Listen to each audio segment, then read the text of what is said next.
The step that would never lead Judah. The step that would never lead Judah.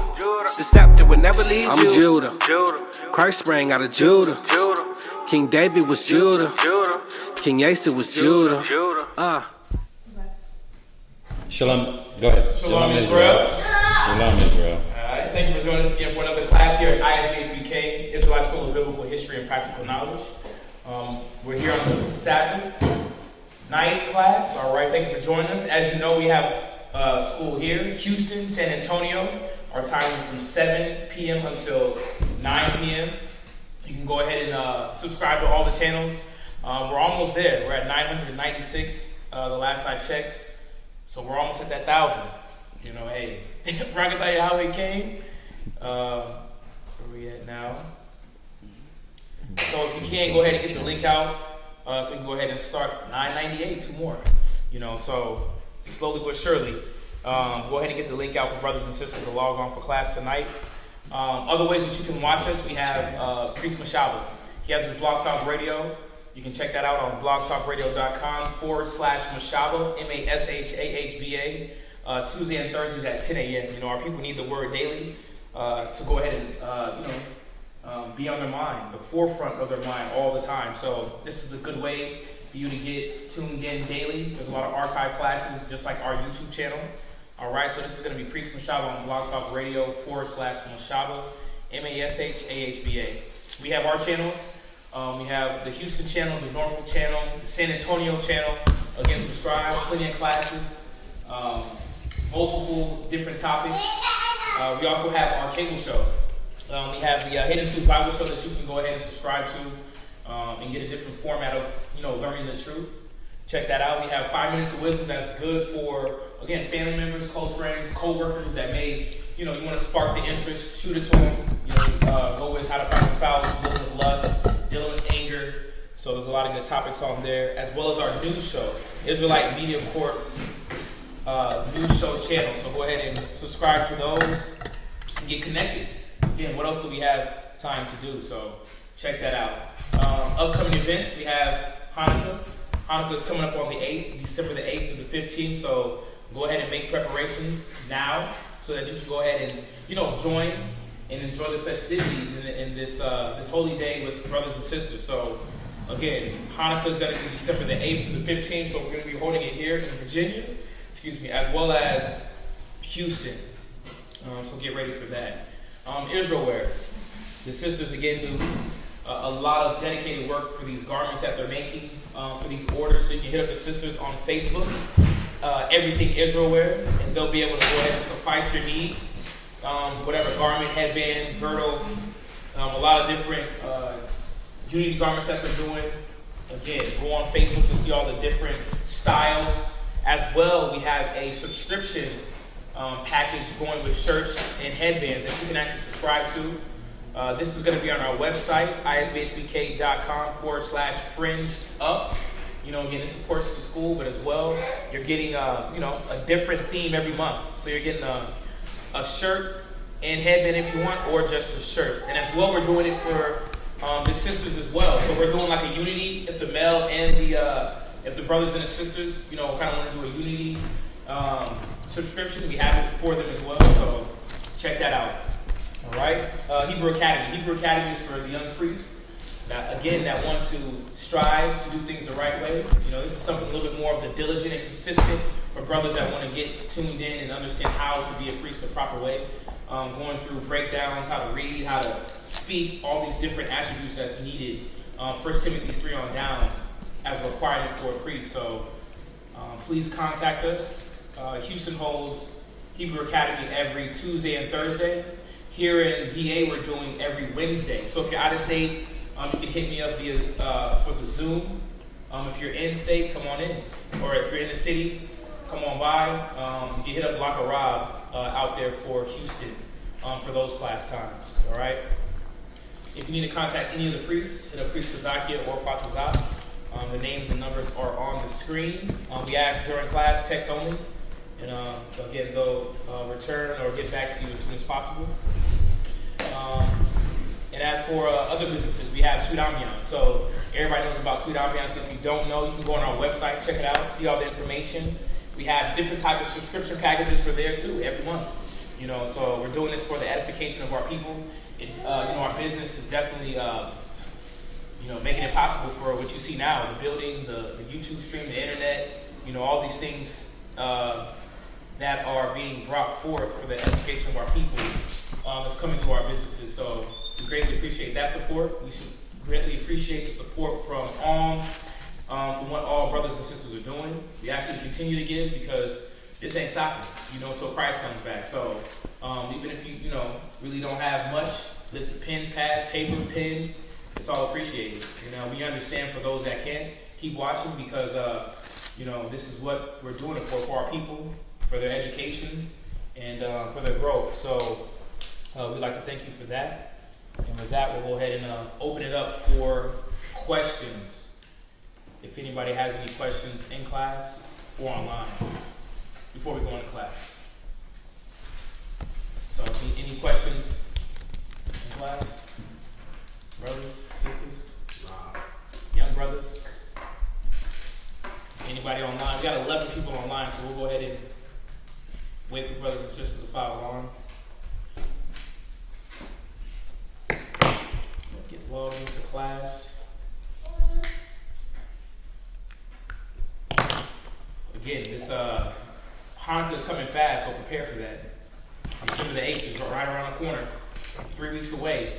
So, yeah. I gotta celebrate Hanukkah. Say it again? I gotta celebrate Hanukkah. How do we celebrate Hanukkah? Well, it's going to be an 8-day feast. So what we do, we don't have any class those days from Tuesday all the way until Wednesday on the 15th. And brothers and sisters come together and feast. We have we go over the reading about Hanukkah, showing exactly what was the purpose of it, where it came about. But then it's about unity. Brothers coming together. It's a high holy day. So we feast, we eat, and we enjoy each other for 8 days. Not as the world does it with Christmas for 1 day, Thanksgiving for a day, and these are fake holidays. You have President's Day, but this day is again for brothers and sisters to come together. We have a lot of high holy days. We have Purim, we have First Fruits, Feast of Tabernacles, Passover, Day of Atonement. So we have a lot of outside customs of what America does that actually has true meaning. And as you can see in brotherhood and sisterhood, but how much more on a bigger scale. You're seeing 5 brothers now, but when feast come, you got brothers coming from different states, different cities, coming together. It's a beautiful thing. But that's what we did, even in the scriptures. The Sabbath was another high holy day, so every Sabbath we're coming together, congregating, speaking, talking, and again, worrying about others rather than ourselves. So yeah, that's how we celebrate Hanukkah. And a lot of other high holy days. So, yes, sir. Eating and drinking, communicating, having a good time. So, gone. Because it's probably gonna be your first feast with us. There it is. You'll see. Yeah, you'll see. So, any questions? We don't got nothing online? Online? Okay. So tonight we're gonna go over the covenant, the new covenant. I've been waiting to go over this one. We've been dealing with a lot of questions. So, but the new covenant, this question came up at least a month ago now.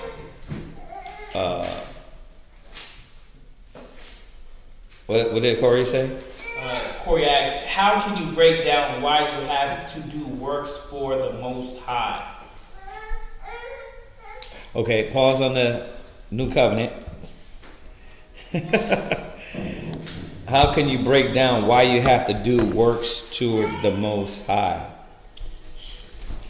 Let's go to, there's a lot, like a lot of scriptures that just popped in a man's brain when you say something like that.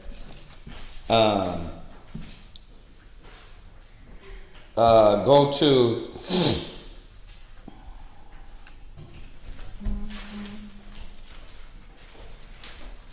go to 2 Corinthians 9.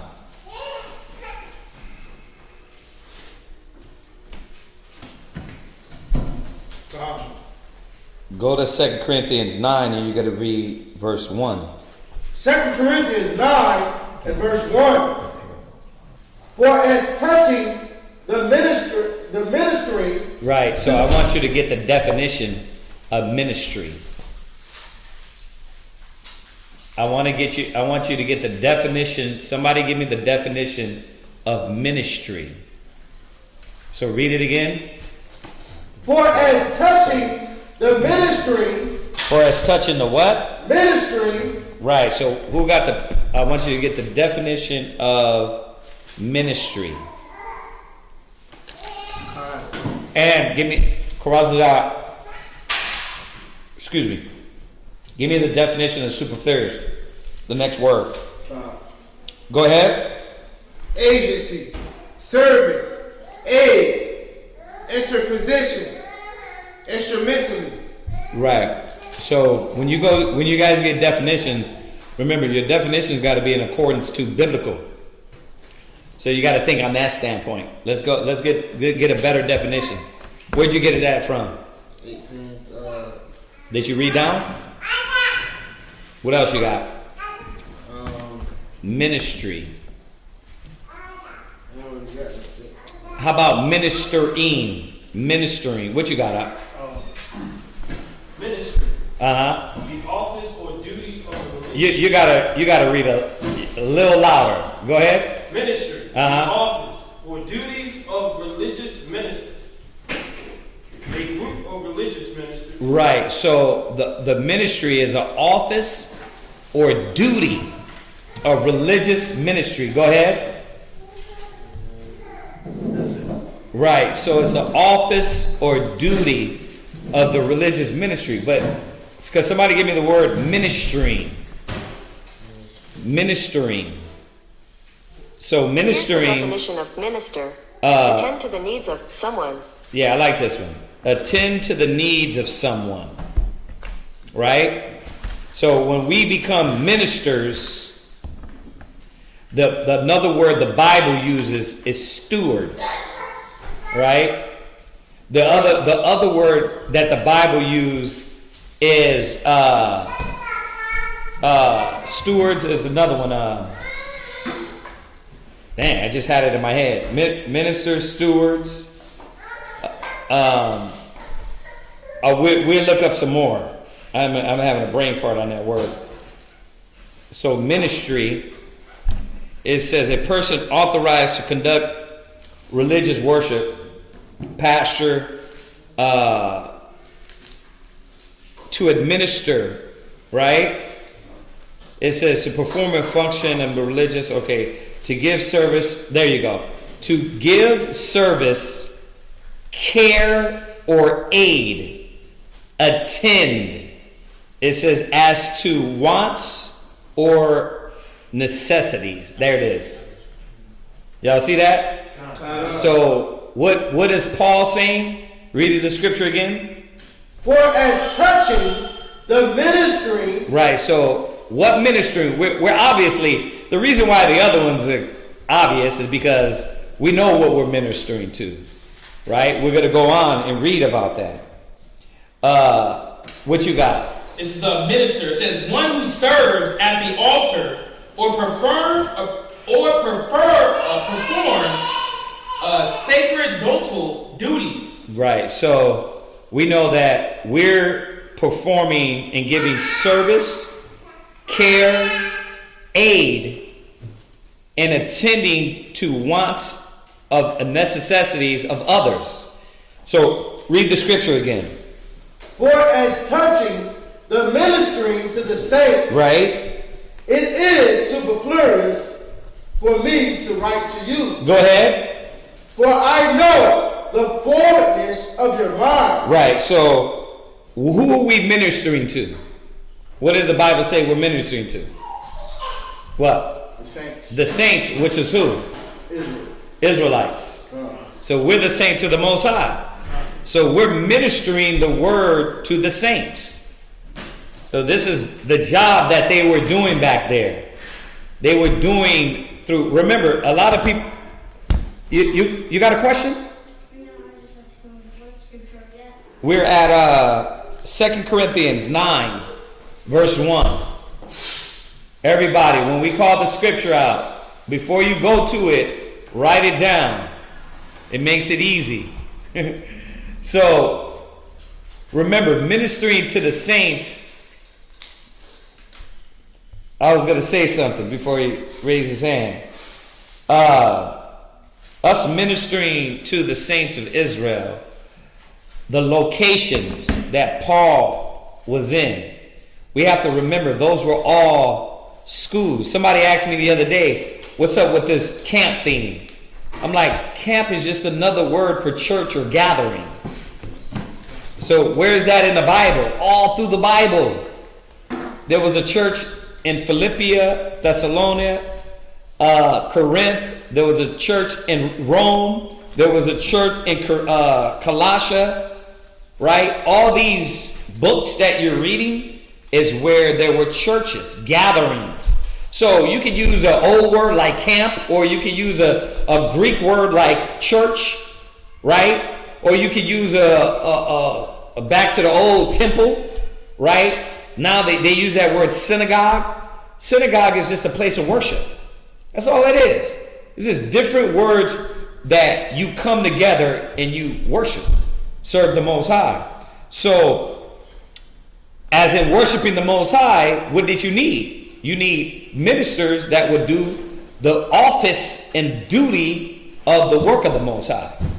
Superfluous. What does that word mean? Superfluous.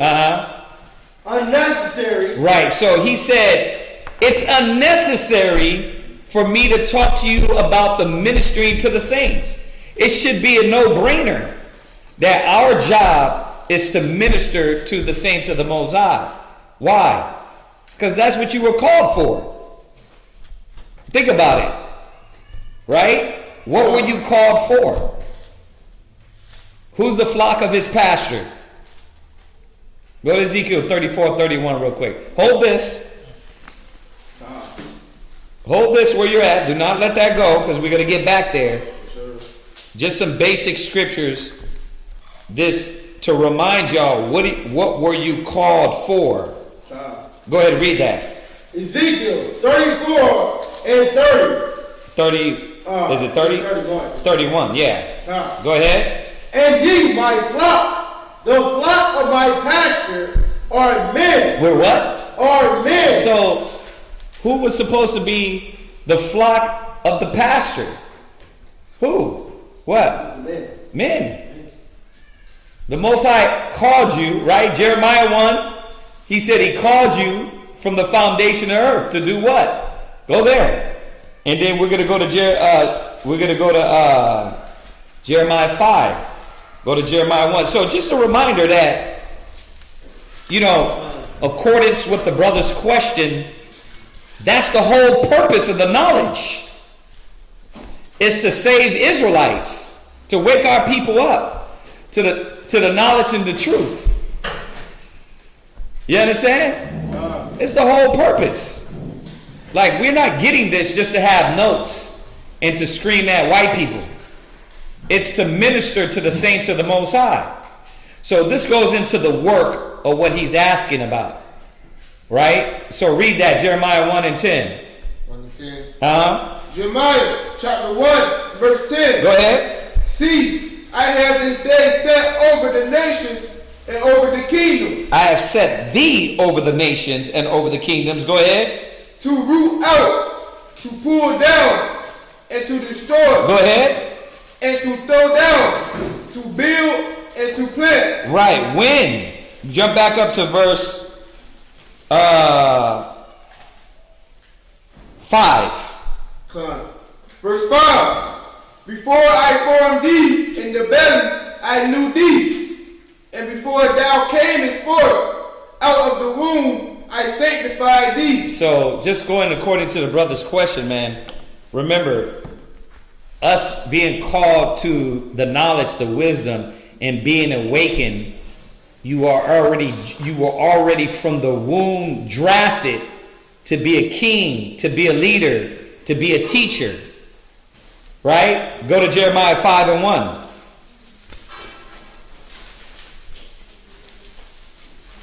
Right? And we're going to get a little bit back, more into the specifics of his question. Because he asked about, what did he ask? How can you break down why you have to do works for the Most High? Right, so you see that. First of all, you were called to do works for the Most High. Right? That's the first and foremost. I think a lot of brothers and sisters get it twisted.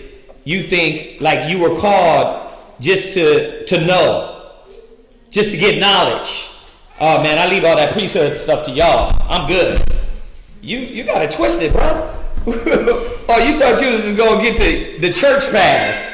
You come in, you hear the Bible, and just all you got to do is show up. No, you got to put in some type of works. You gonna put in some works. Well, I'm not a good speaker. Now that ain't true, brother. Oh man, I heard you speak. You speak good. Yeah, but when we tell you the brother, he be like, at first when we met the brother in Houston, he was like, man, I can't drive that night. Oh. No, you can't. You know what I mean? You got this, eye. Now he's driving that night, right? Oh, brother, I can't read. Now you see him on the Sabbath, he's what? He's reading. Like, stop all that doubt. The Most High called you for a reason and a purpose. Well, I'm not a people's person, but you're going to learn. Because it's required for you to love your people.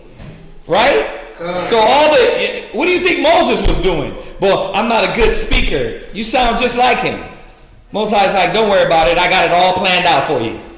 No excuses, right? And that's how Israel is. Well, I'm doing this and I'm busy with that. But you're going to get unbusy because I'm going to take that away from you.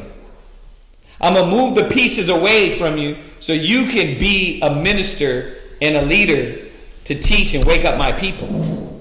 Right? In some way, we know the least thing he said you can do is what? What's the least thing you can do to be a minister? Yeah, the least thing. The most smallest thing I always quote all the time. Give a prophet a what? A cup of water. That means that the least thing you're going to do to minister is get up and be a servant. You see what I'm saying? And that's what a lot of brothers don't understand, that of the least thing I can do right now, you're not a good speaker. You don't know how to get the scriptures. You don't know how to do that. But how's your arm? How's your arm leverage? Could you pick up a sign? Could you grab a bag? Could you say, yeah, let me get that for you, brother. I'll get the bags. Right? So it's saying the least thing you can do is have charity, right? And learn how to serve. And that's what a minister is. You're learning how to serve, but on different levels. In the beginning, you don't know how to do all those other things. So what do you do? AI. I ain't doing nothing. This one should be in your mind. I ain't doing nothing. I see all the work y'all are doing. Could I do this? Right? That's what a minister is. Right? So read that again. Where are you at? Jeremiah 5:1. Go ahead. Run ye to and fro through the streets of Jerusalem. Right. And see now, and know, and seek in the broad places thereof. Go ahead. If ye can find a man. He said, go seek in the broad places. Go look. Right? Christ said, I will make you fishers of men. Let's think about this. Christ, we're at Jeremiah, the 5th chapter and the 1st verse. I got to ask a question. Yeah. It's talking about like seeking and broad places, like look for people like with lost. That's what you meant? He's saying, look around. Go see as you can find a man. And that's what we're doing. Christ said what? He would make us what?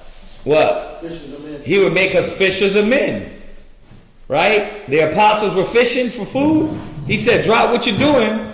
Come follow me. I'm going to make you fishers of men. So he said, go in the broad places and see if you can find a man.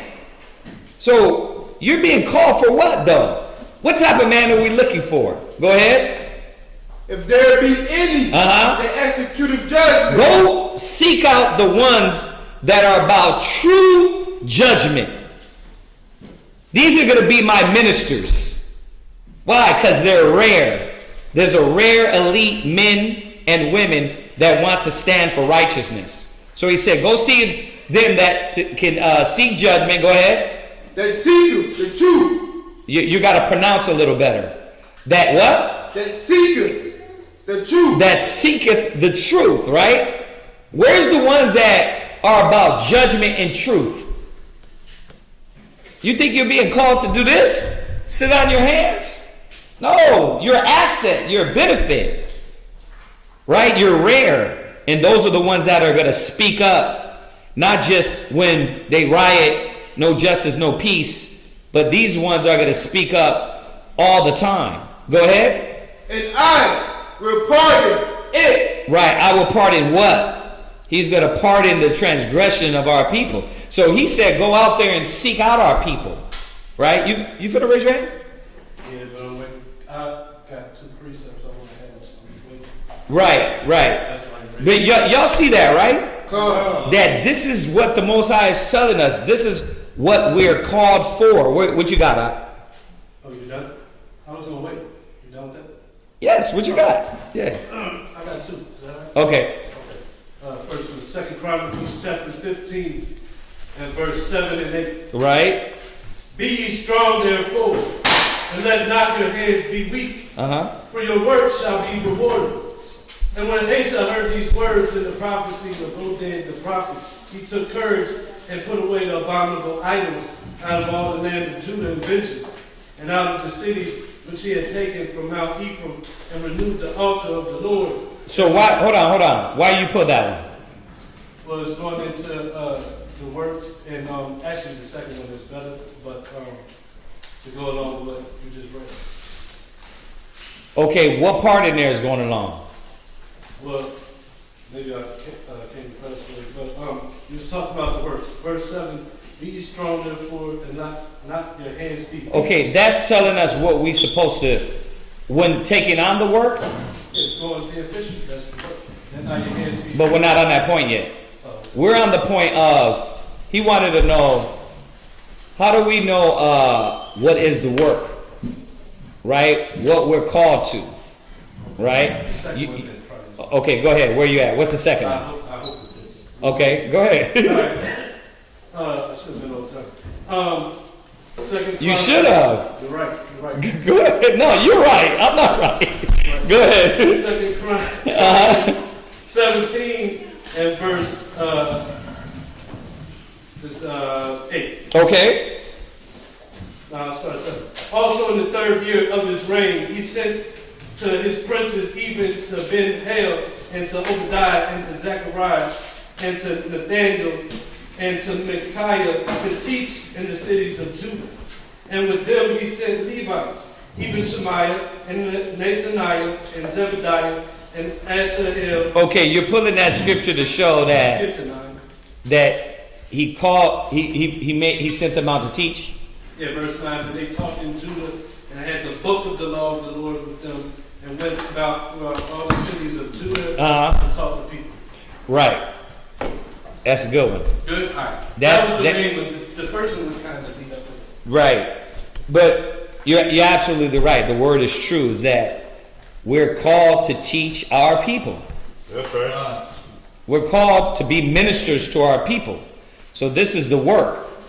But before you can be a minister, you got to what? What? You got to learn how to minister. Right? So, just going back to the brother's question, let's jump back to 2 Corinthians 9 and read it again. 2 Corinthians 9 and verse 1. Go ahead. For as touching the ministering. So we looked up the word ministry and understood that this word ministering, I like this one. To give service, care, or aid, attend as to wants or necessities. Go ahead. It is superfluous For me. Right. For as touching the ministering to the saints, it is what? Superfluous. Superfluous means what? It means unnecessary. Right. It's unnecessary. Why should it be unnecessary?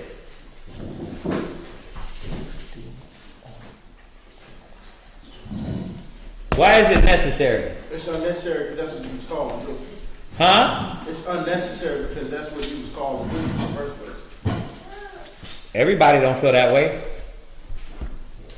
Why is it unnecessary? Why is it necessary? You're right. You're totally right. I just want to see what else everybody got to say. Right, you're totally right. But does everybody see it that way?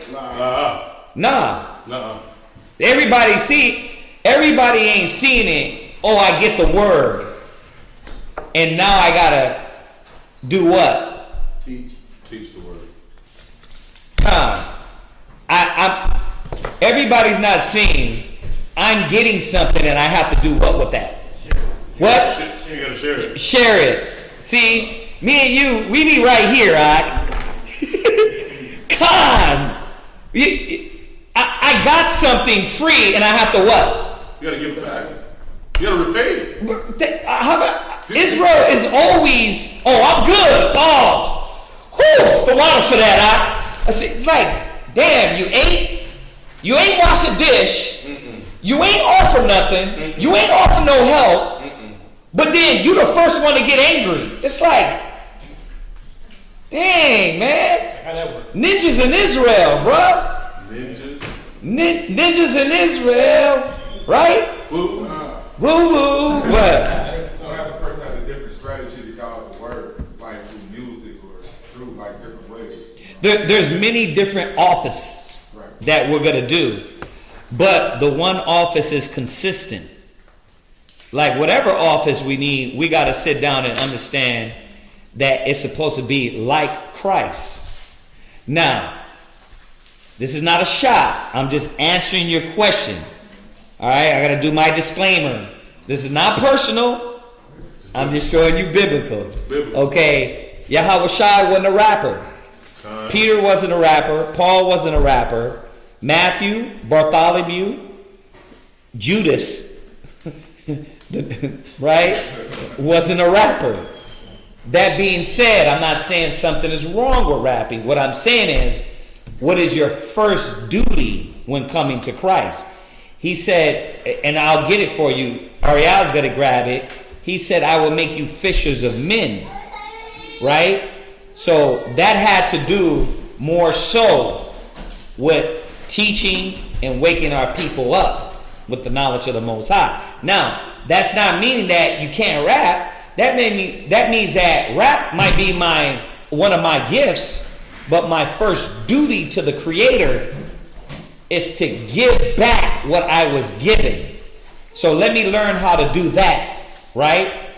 And that's going to help with what you're saying too. If you want to be able to rap through that, that's going to be better, because now you learn really how to be a servant, a teacher, a leader, and you can put that in your music, right? So back to what I was bringing out was, how many of us always look to receive but never willing to give back? And that's why, and no disrespect to the brother that asked this question, it's not a shot at you. I'm just teaching, all right? That's why a lot of people have to ask that question, because it doesn't snap. It doesn't snap that, wait a minute. You sat there, what do you think the brothers are doing when they counsel you majority of the day? They're giving you wisdom. They're putting classes together. They're dealing with your problems and your issues. What do you think we're doing that for? For shits and giggles? Huh? Like we're just, no, we're doing that because it's required by the Most High for us to be ministers and teach the word of the Most High to our people. So we're ministering to every one of us that is needed, the saints of the Most High. Right? Real quick, where you at? This is Luke chapter 12 and verse 48. Luke 12 and 48. No, hold that one. Give me the other one. Give me Matthew chapter 25 verse 14. Matthew 25. No. That's not the one I'm looking for. I want the one that tells us that the scripture says, if you freely receive, you freely give. Yeah, grab that one real quick. Just on what I was talking about.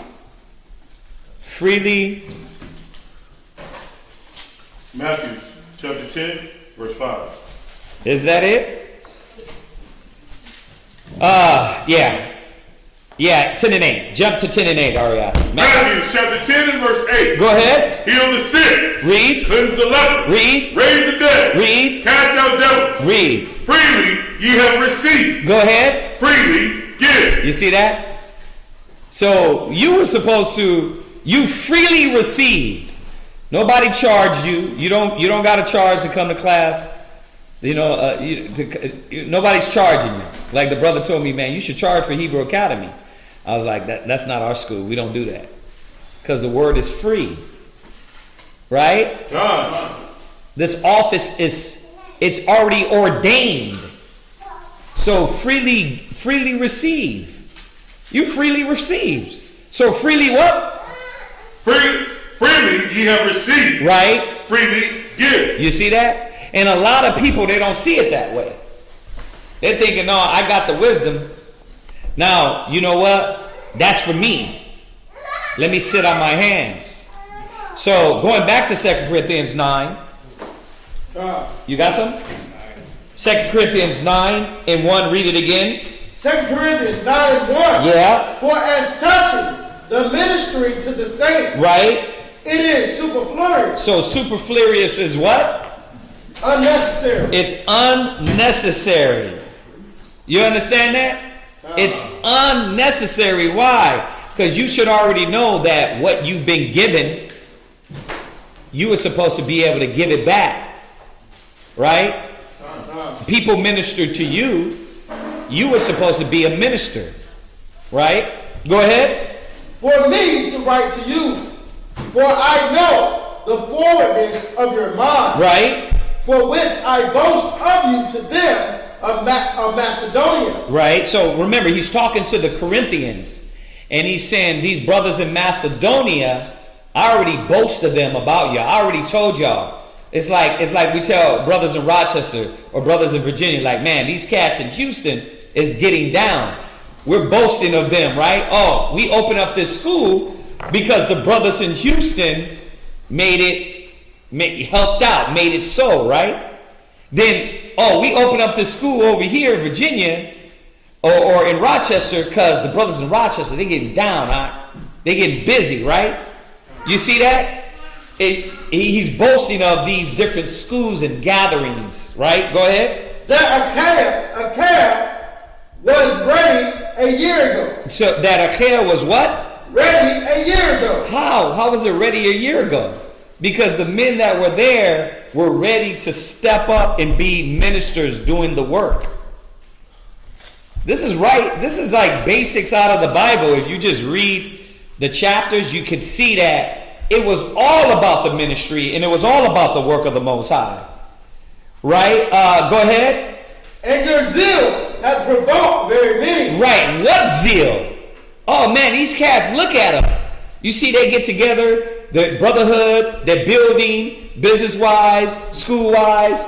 It's like, and the other brothers see it and like, man, y'all getting busy. You know what? But I'm doing my own thing. No, it was supposed to provoke you to say, damn, how can I put in? I see y'all ain't getting no sleep. I see you every time you wake up at 7, 8 in the morning. It starts with a call till 10, and then a little break where you get in another council with another brother, and then you get in another council at the same time trying to put together a class. Damn, y'all are busy, How do you do it? Right? How do I be a part of that? It was supposed to provoke you to want to help and be an asset to the body. Jump down. Read down. Yet have I sent the brethren, lest our boasting of you should be in vain. You see that? So what did he do? He what? Sent the brethren. Oh, I can't do that. I'm busy. He sent brothers that knew what their job was. He wasn't sending the cats that was arguing with him like, she won't let me go that long. I don't know how you do it. Right. That's why you can be at another part of the ministry. But you had to be somewhere an asset. What are you doing for the Most High? Right? So this is what the Most High called us for, to minister to the saints. Go ahead. Least our boasting of you should be in vain in this behalf. Right, because they need to see your actions, or else our boasting is be in vain. Oh, these brothers are getting down, but you ain't doing nothing. The boasting is going to be in vain. So he said, listen, let me send these brothers over to you, because they're going to show you all the work we've done and put into them. So these men got all that energy put into them, and what do? They go and put energy into the next brothers and sisters, right? That's right. Y'all are seeing now the actual functioning of a ministry right here in the Bible, that it wasn't what brothers thought. Like cats was doing their own thing. They're just moving the way they want to do. It wasn't like that. That's that chaotic ninjarism that's going on now. That's not how we dealt in the scriptures. Yahweh Shai wasn't rolling like that. Hey, we need Timothy. We need you to roll over here. I don't know, man. You know what I mean? Know what I'm saying? I'm rolling over here to whoop-de-whoop. It's like, okay, come on. You're not rolling. Then you're not doing what we're doing. Then you're doing your own thing. Right? Right? Go ahead. You got something? Oh, yeah. Go ahead. Philippians 2 and 4, just on that point. Philippians chapter 2 and verse 4. Just want to get that. No. Just short about, just being in the mindset of being selfless rather than selfish. We've been on that lately. But Philippians chapter 2 and verse 4. Go ahead. Philippians chapter 2 and verse 4. Go ahead. Look not every man on his own thing. See, and as a priest, as those that want to give to the ministry and give back, he has to do what? Look not every man on his own thing. And that's funny, because that's what we went over yesterday about if your meat offend. Right. That whole concept of what we were talking about was based on this. It wasn't about you. It wasn't about what you want to do. It was about what others need. Yep. Right? That's why I like, even on that definition of minister, it actually said, it said supply the means of relief to relieve. So you're giving nourishment to the body of what they need to be relieved. That's their mental problems, their situations. But again, for you to do that, you have to do what? Read that again.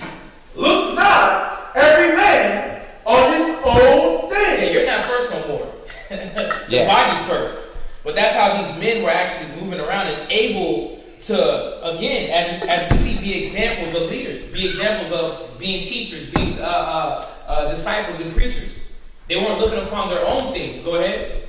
But every man also on the things of others. Yeah, every man on the things of others. See, but that's a hard concept to understand for most Israelites, man. Yeah. Because why? Well, I want to do this, I want to do that, but the requirement of what the Most High is asking is that you got to cancel out all your wants and understand that that's not a priority no more. Right. That priority is the nation. Yep. And these men, and if I can get one more. Yeah. Go to Galatians 5. This is what they did. Galatians chapter 5 and verse 24. Because a lot of us are coming into the understanding that, yes, your life isn't your life no more. Just like Paul, Christ told the disciples, listen, drop your nets and come follow me. Yeah, remember, man, it's natural to want to make it convenient for yourself. It's natural.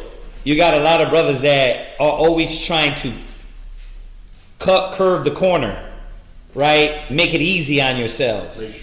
Make shortcuts. God. This is a shortcut generation. Instead of understanding that if you abide faithful, the Most High is going to give you what is necessary. Watch. When we get back in Corinthians, we're going to go into that. Go ahead. I'm not going to go too deep, but this is what you have to do to be in that mind state of worrying about the things of others. Go ahead. Galatians chapter 5, verse 24. Yes, sir. And they that are of Christ, go ahead, have crucified the flesh. They've done what? Crucified the flesh. You got to kill every instinct and impulse that you want to do for yourself and now look upon the things of others. You're not worried about, oh man, I feel like getting some rest today. Well, you ain't got rest because this brother has to counsel. You need to go over here and pick up this brother.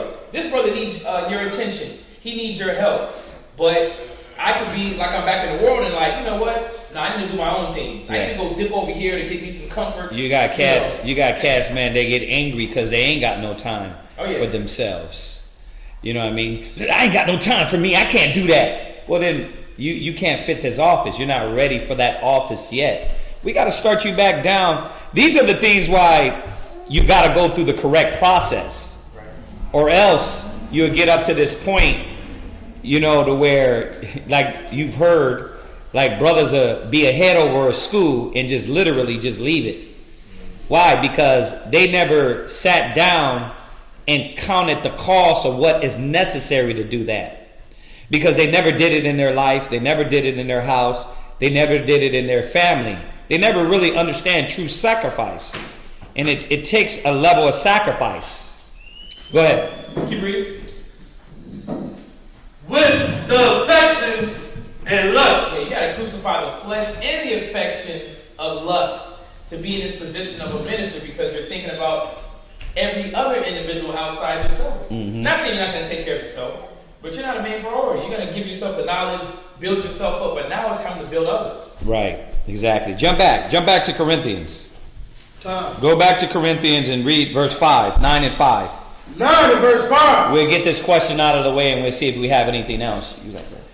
Therefore, I thought it necessary to exhort the brethren that they would go before unto you and make up beforehand your bounty. Right, meaning that one zone was going to be a help. The bounty, whatever they were giving, money, goods, would help out what they were doing. So he was sending brothers and they were moving to go help out another school, right? And to get from another school to give to that school or church, right?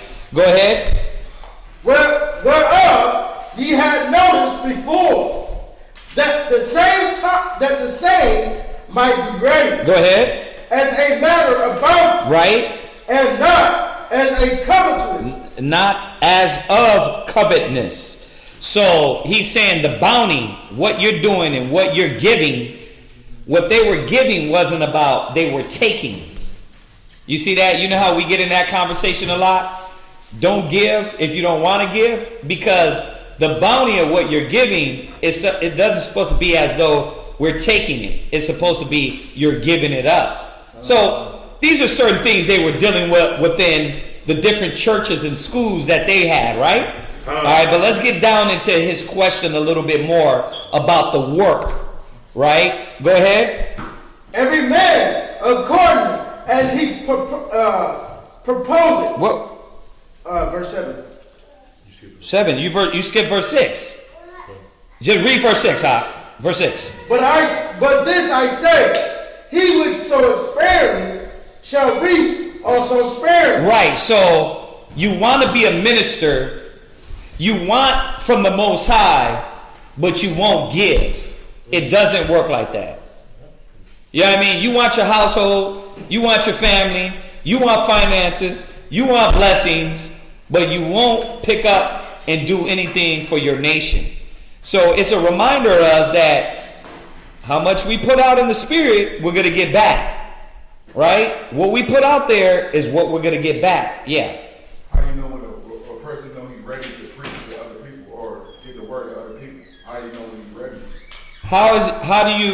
How do you know he's ready? Say it again. How do you know when a person's ready to preach, like okay, watching people like to teach?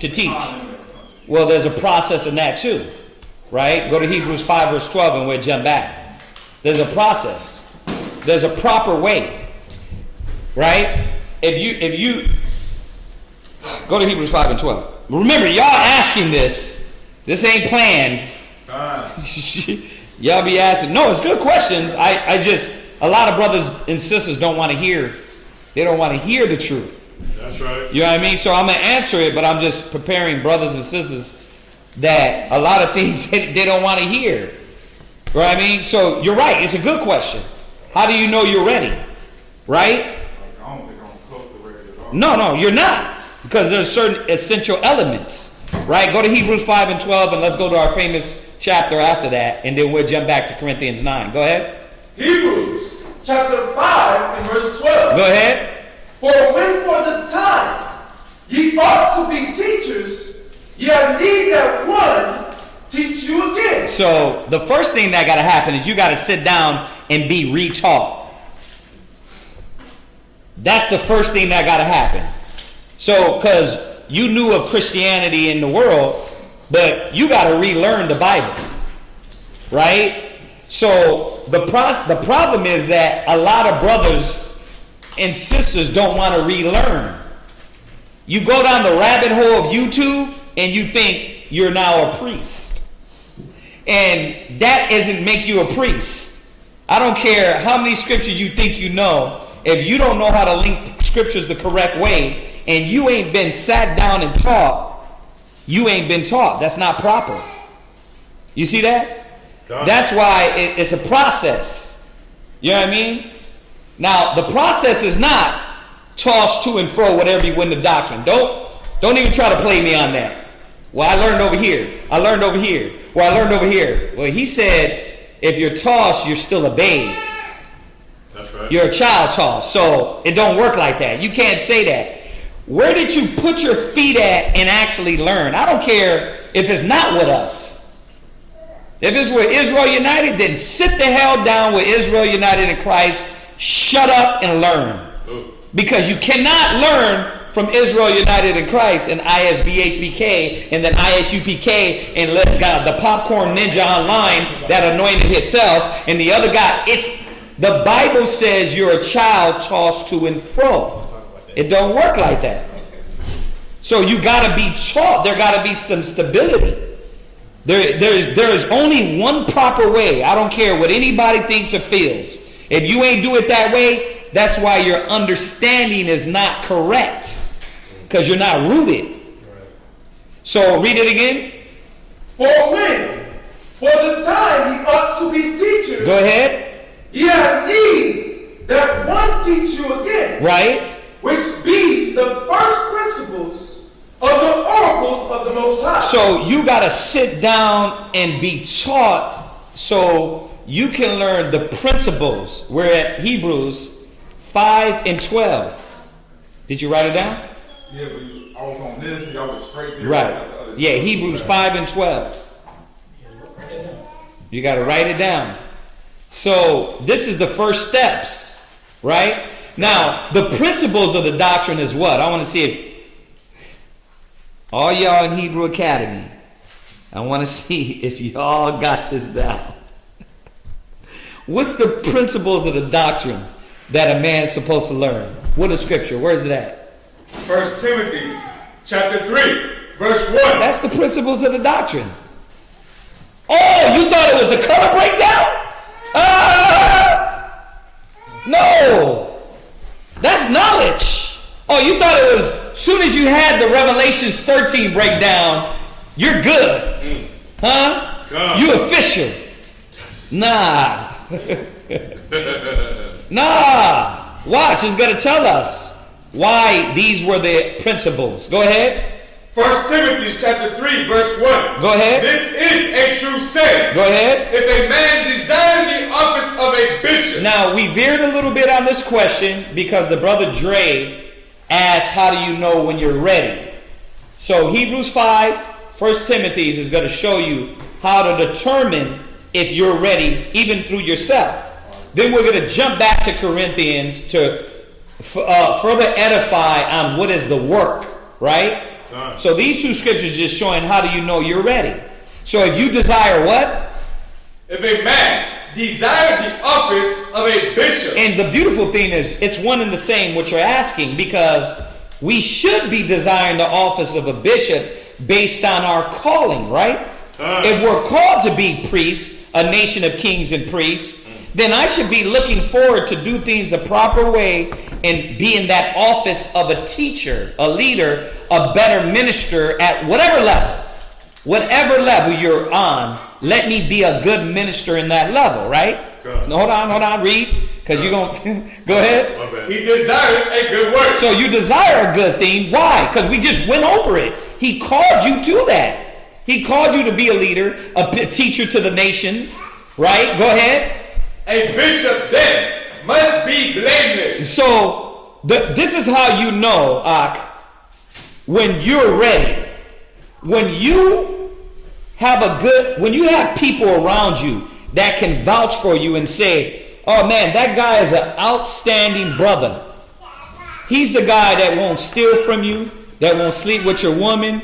He won't try to argue with you and fight with you and punch you in the face because he don't like some. He's the guy that's not angry all the time. Man, that's a good guy right there. He's a good example. Blameless is literally you working right on these things to be more perfect. And he's got to go into those things, right? God. See, he must be what? A bishop then must be blameless. You see that? So you got to have a name. What name did you build for yourself? Right? When you go back into Paul, he said, go pick these brothers, men that were approved. Make these elders that were approved. So it can't be, oh, he popped out of his basement and he's high priest now. It don't work like that. Somebody has to vouch for you. That's how it was always in the scriptures. When Moses said, go get the officers, hundreds, tens, thousands, he was like men that are renowned and known that it is right.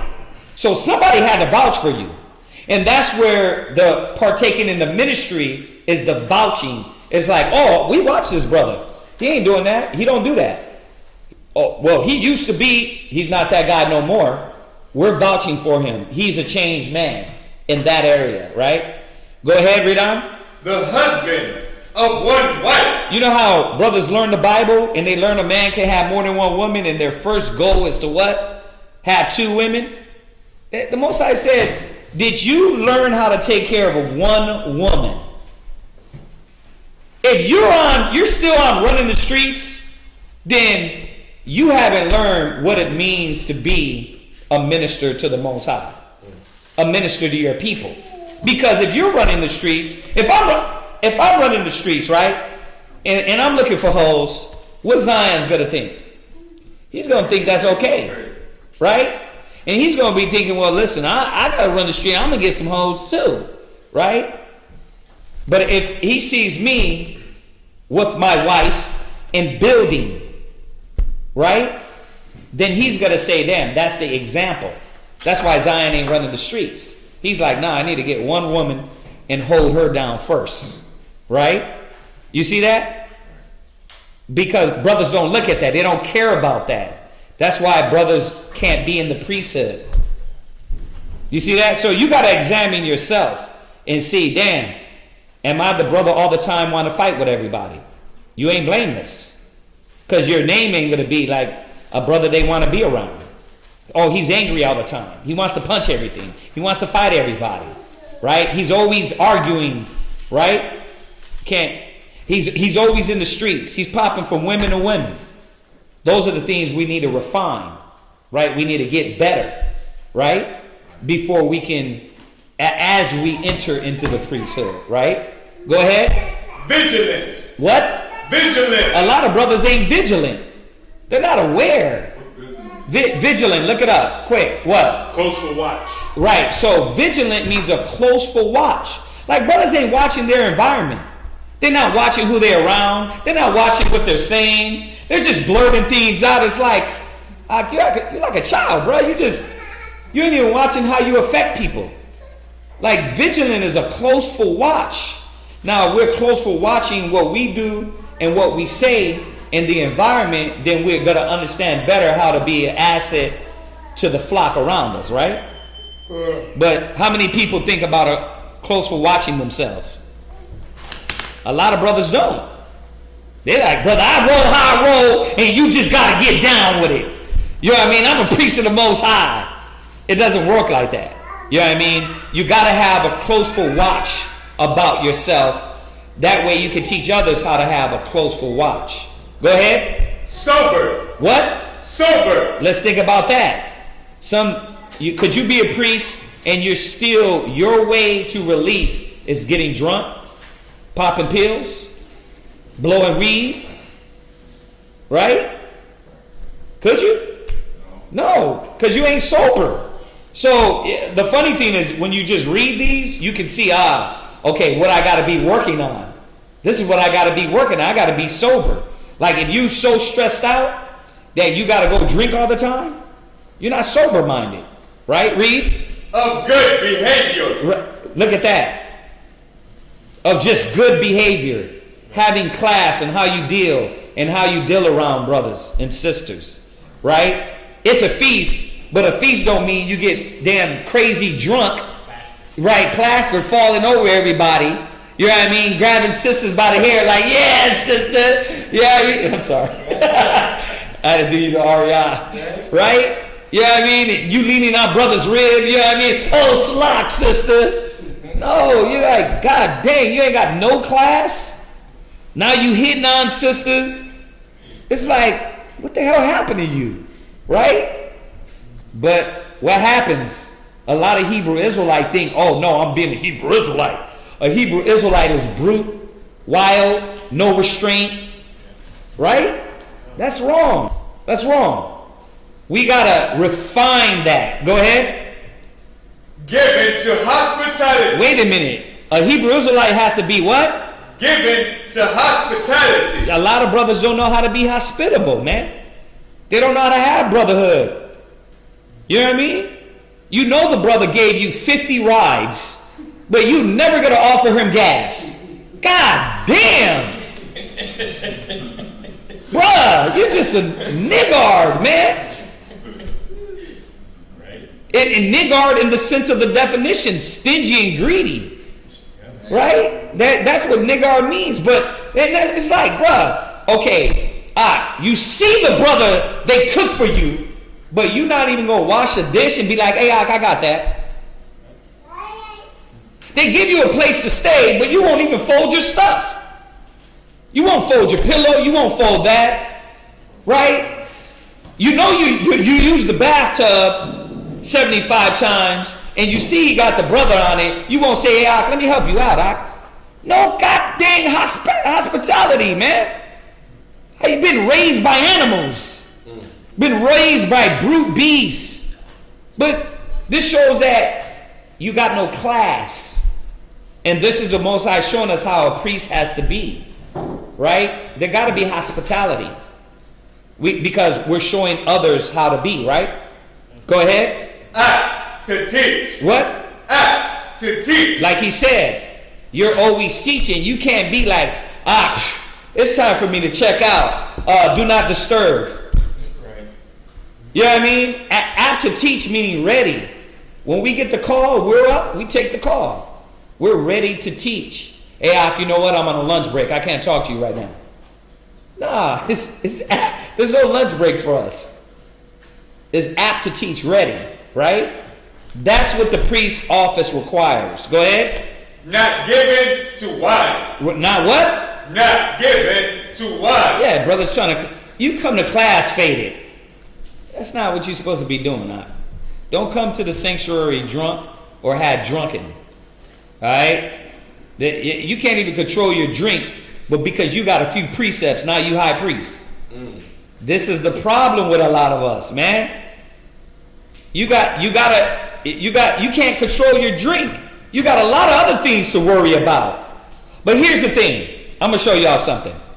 What happens to a brother like that can't control his drink but swears he knows the Bible? What is that going to do to the nation of Israel? What?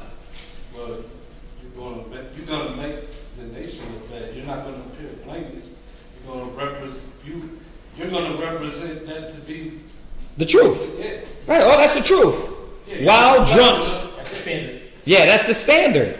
So y'all got to see everything that Paul is talking about in here is showing us why we need to be the standard for the other brothers and sisters. Being ministers and stewards, we gotta be on point.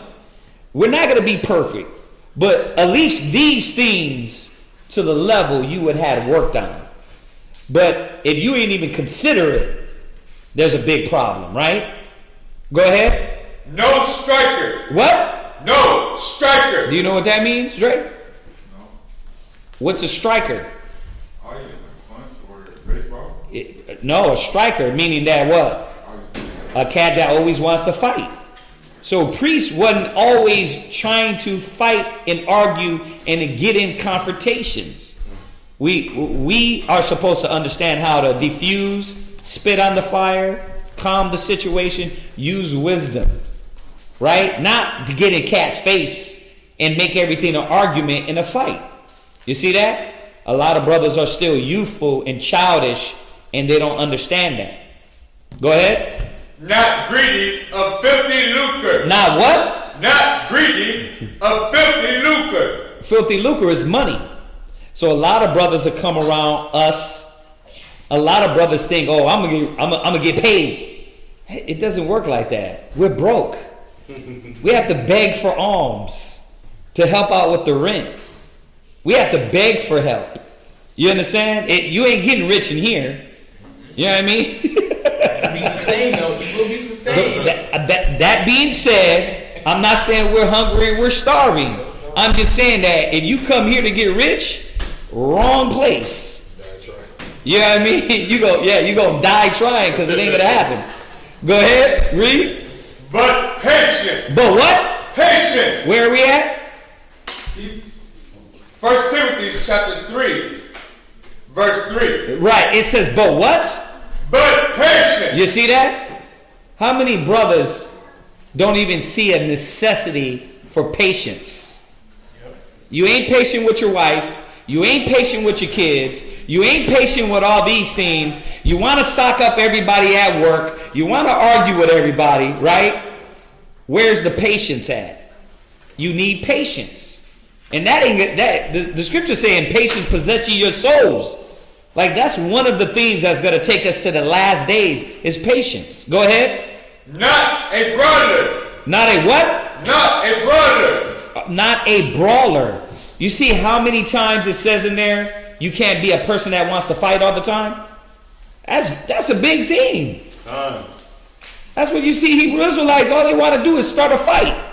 But that lets you know that your judgment be off because you go off of emotions, you go off of just how you feel. Somebody look at you a certain way, a certain color. Yeah. Well, he said something that it's like, bruh, you're still a child, right? You got to put away those childish things. Go ahead.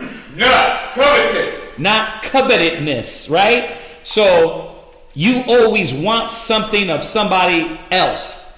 You always want something somebody got. The brother got a blessing. You want that. He got a beautiful rib. How come I ain't got a beautiful rib? Y'all got it. We had one brother. You got a rib. How come I ain't got a rib? Because you keep going to clubs to get them, Ak. And then you won't listen to counsel. You won't listen to advice. I've been waiting a long time. That's what the Most High got you waiting. Your brothers be thinking like we got our ribs like that. You're just seeing the last outcome of what happened. You know what I mean? But it took patience, longevity, commitment, dedication. But brothers are what? You'll covet somebody else because you don't understand to be disciplined within yourself. Yeah. I think I had that message before I went to class. I don't think I got a jealousy on my body. I think I was telling the young brother that today. Like, But I don't think so that's one you can mark off your list. I could way mark that off. Yeah, you got the list. Now you can check that one off because you're not the coveted is tight, right? Yeah, I'm the type of individual. I need some game. You got it. I'm gonna ask. Right. That's one good attribute. But now you got to go through that list and see how much more you need to work on the other things to be that priest, right? Go ahead. One that ruleth well his own house. So, one of the major things here, I want you to listen to this. One of the major things here is that you got to know how to rule your own house. You can't be a priest and don't know how to rule your own house. It don't work like that. Watch, read. Having his children in subjection. You can't be telling everybody else to get in order, but you don't know how to get your own family and ribs and children in order. It don't work like that. And that's what brothers don't understand is like, you don't want to deal with your own responsibilities, but you want, because you got a breakdown or you know scriptures, you figure you can have everybody else commit. It doesn't work like that. There was a proper way. You were supposed to have been able to have to commit on damn some level, man. And then you can teach others to commit, right? And nobody cares about what is a hypocrite anymore. So what you got breakdown? So what you got scriptures? That's given. But could you walk the scriptures, act like the scriptures, right? Be the example. That was going to be important for the people to see. Go ahead. With all gravity. With all what? Gravity. Yeah, meaning like, are you rooted? Right? Go ahead. For if a man know not how to rule his own house, you still can't stomach your ribs emotion. You want to punch her in the face. But you all of a sudden going to teach, you going to be a leader. You can't lead your own house, but because you got breakdowns, you can teach everybody. You need to pause and slow down. That's why your understanding is off. Go ahead. How shall he take care of the church of the Most High? You see that? It says, how are you going to take care of the church of the Most High when you can't take care of your own house? Go ahead. Not a novice. Not a what? Novice. So what is a beginner? We just read it. You know what a beginner is? A brother that didn't work on none of these things, but what? Read on. Lest being lifted up with pride. You didn't work on none of these things, but what lifted you up in pride? Who got it? What lifts them up in pride? Where you at? Read it. This is 1 Corinthians chapter 8 and verse 1. Go ahead. Now as touching things offered unto idols, go ahead. We know that we all have knowledge. Knowledge puffeth up. What? Knowledge puffeth up. That's how you know. That's why you're a beginner, but you swear you know something. It's like, wow, brother. Look at your actions. Look at how you deal. Look at how you deal in your environment. Look how emotional you are. But all of a sudden, because you got breakdowns, you don't know how to listen or hear, and therefore you will never learn what it takes to be a true leader. You can ordain your own self all you want. The Most High is not going to be with it. We've seen it many a times. Many a schools fall. Why? Because you got brothers that want to sound good. We want to talk a good talk, but can't walk the walk. Did you finish? You had something. You was going to say something. Yeah. You can tell me if it goes or not. What he just said is he pretty much just went in detail to what was from the beginning. In Exodus 18 and 20 and 21. Read it. You go ahead, read it. Exodus chapter 18, verse 20. I'll start at 19. Hearken now unto my voice. I will give thee counsel, and God shall be with thee. Be thou for the people to Godward, that thou mayest bring the causes unto God.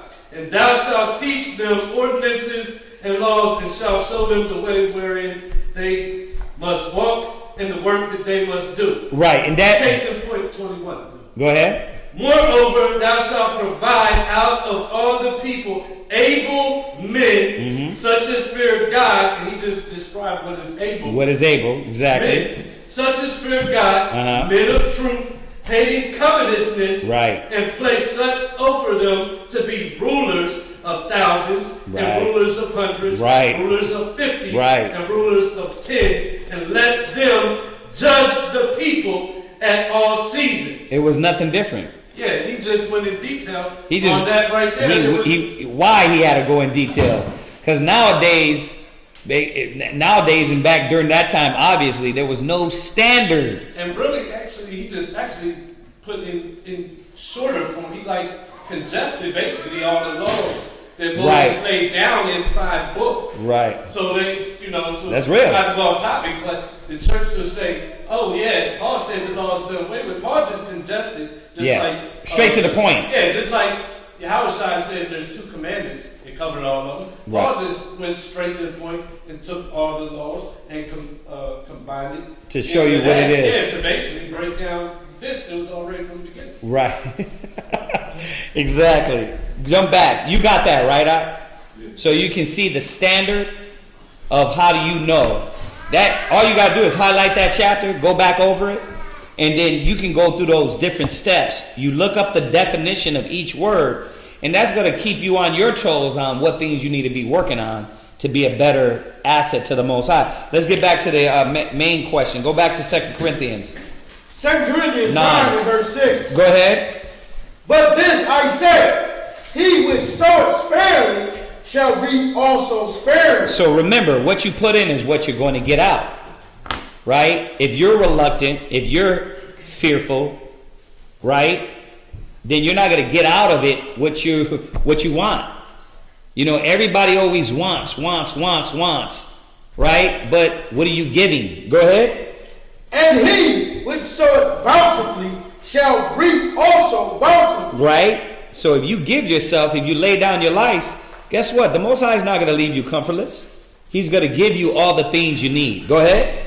Every man according as he proposeth in his heart. So now we're getting a little more in depth into the work.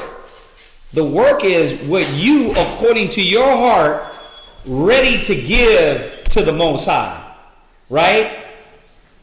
Whatever it is, whatever you do in the spirit of the Most High, whatever you propose, it has to be from your heart. This is a big problem with Israel too. We want to force brothers or force people.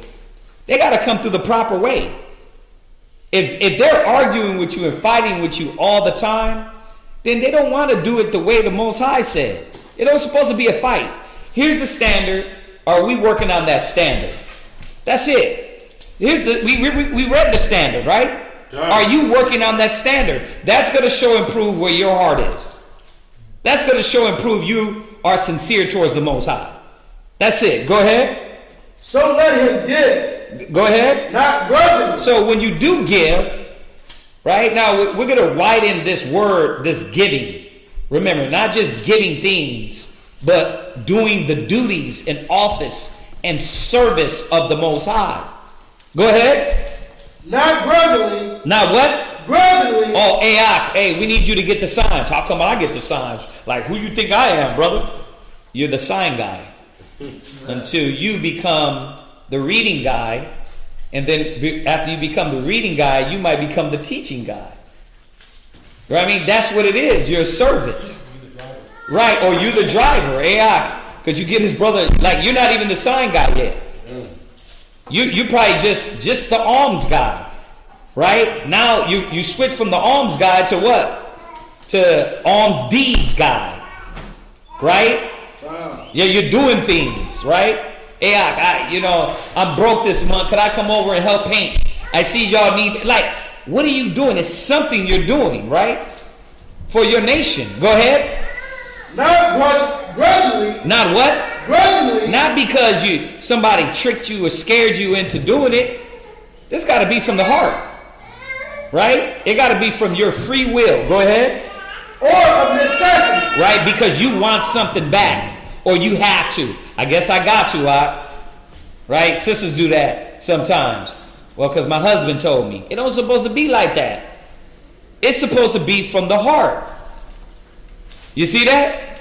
You're supposed to be doing and giving from the heart of the Most High. Go ahead. For the Most High loveth and shall forgive. Go ahead. And the Most High is able to make all grace abound. Now, why are you being a minister? Because that's how your grace abounds. The more you give, the more you do for the body, the more grace you get. He said when you convert a sinner, you cover a multitude of sins.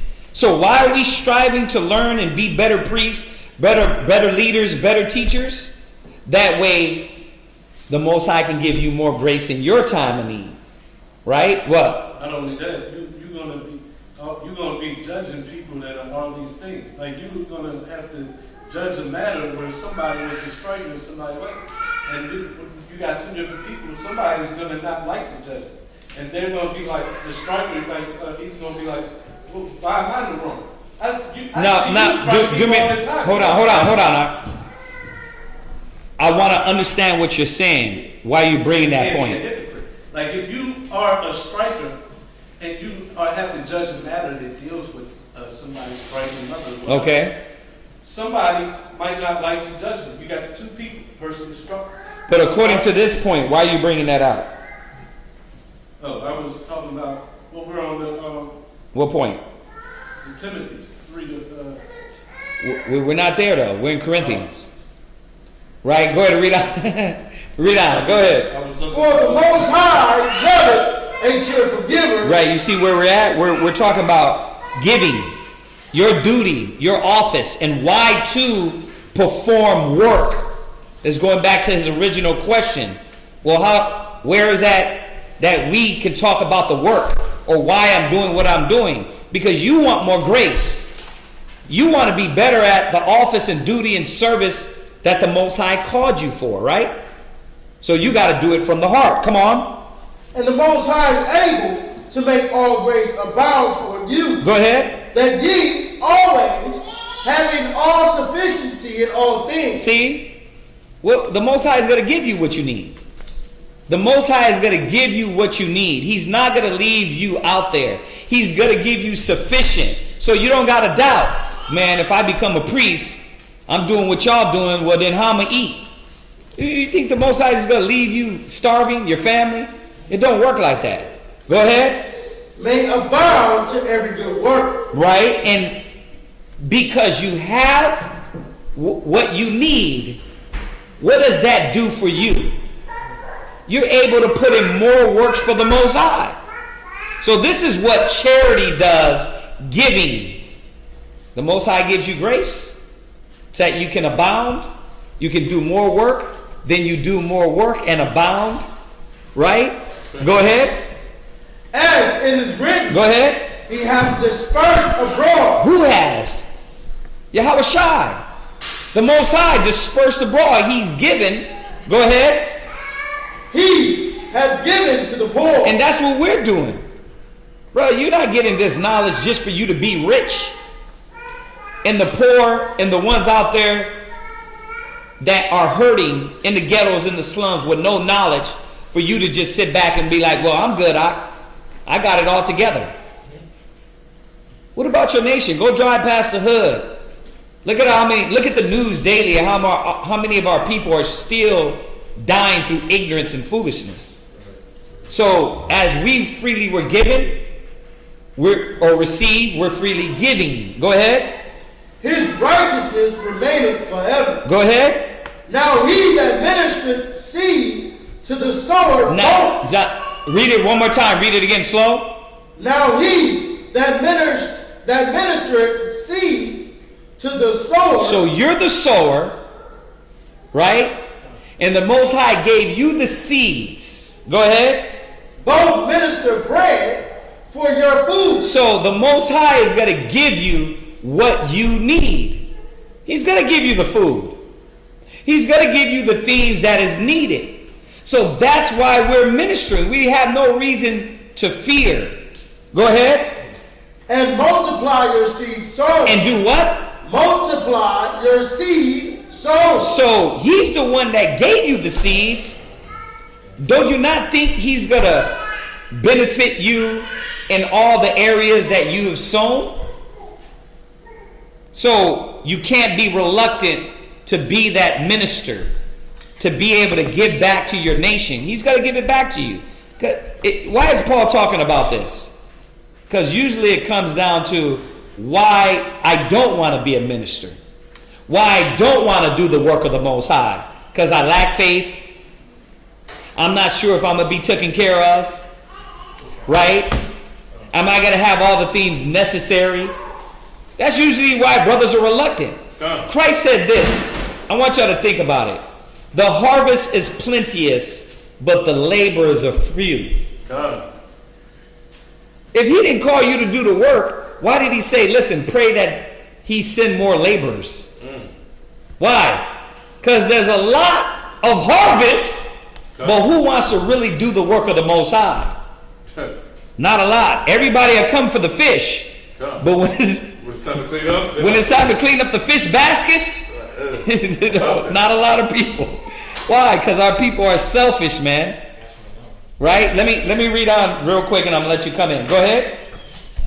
And increase the fruits of your righteousness. And what does he do by you ministering and being a good minister? He increases the fruits of your righteousness. So everything us giving really increases us. All the counsel and the things that we're ministering in and the teaching is really building us in the spirit, because now we're understanding about patience, kindness, long-suffering, gentleness, compassion, dedication. All these essential elements are growing within us. Why you don't see that in a lot of brothers? Because they won't give to the Spirit. So this is why the work and how we know the work is a necessity to the saints. What's that? You let somebody take full advantage of you, like, I don't care if they're a bum or to a regular person. You think that's right? Somebody to take full Okay, let me give you an example, right? So in Houston, right, there was two brothers that came to the camp. And when they first came, it was like, man, we come to join the school. We want to do the work of the Most High. Now, in our mind, we would have said, nah, I think they just really want a place to stay. So we asked them, we said, brothers, do y'all need a place to stay? Just let us know. If you want to do the work, what we're doing, let us know. Don't come fronting, right? Hey, I just need a place to stay for a few days. Okay, we can do that. Charity. 2 days, you're out, right? But when you come and say, no, I want to be there and I want to do what y'all are doing for the ministry, that's a whole nother thing. Okay, so that's what you want to do. You sure? You sure you're not coming just for a place to stay and to eat for a few days? Because you could just let us know, right? No, I want to get in this work, I want to be down, right? Okay, you're there, a few months go by, you start getting your spirit checked. Oh, why brother's this? Because we don't walk around with, first of all, tight ass jeans with your pants sagging. That's what the world does. Put your pants up. Well, but this is a requirement. No grown man can show their booty, right? That's right. Okay, right. You might think it's strange, but these were the things that we're checking. No, when you go to the mall, you're not getting no phone numbers. Cut that. Nobody get any phone numbers, because all these people that go to our business location, they know we work there, right? No whoremongers. Done. Oh, brothers are being too much. Brothers being what? Not whoremongers? They don't like that either. Okay, got you, So all these little essential things were checking their spirit. Then all of a sudden, oh, it's personal, Wait a minute. Oh, we don't even know you. Why is it personal now? Oh, you're doing the Israelite manipulative, I'm getting my spirit checked. Now I want to act like it's something between me and you. You can't pull that on us. Nah, we're going to keep telling you. We're going to keep showing you. Right? I'm going to help out in this way. And I'm going to give this money. And then when it come in, I'm going to give a portion to the school. Okay, cool. I mean, you brought it up. Nobody asked, right? Fine. If that's what you want to do, it's your money to give. Money comes in, gives a portion. But as the checks get a little bit bigger, and now we're checking his spirit, you think a gift was supposed to destroy that. No, you still going to get checked, It doesn't matter what you're giving. Now, all of a sudden, where they at? Not there. You know why? Because you should have just said from the door, I need a place to stay. So it happens, yes. Brothers take advantage of us. It happens. But what do? You said you wanted to be here because you was coming to class, you was being a Hebrew Israelite, you wanted to learn the work of the Most High. You're not doing that now, so you have to pack your and get out. Right? And we're not just going to kick you out. We're going to give you a little time, give you a few months, what you need. Because we're not going to be that way, right? Even though you were that way, where are they at? Not around. Why? Because they want to manipulate every correction to be a problem now. Oh, you don't like me. No, you came in wanting to change. So you're going to get corrected. You know why I'm telling you the story? to answer your question. What happens when people take advantage of us? We've had it a lot of times. Sister comes down with her son. Hey, Shalom, I'm done. The Most High checked me. I'm back.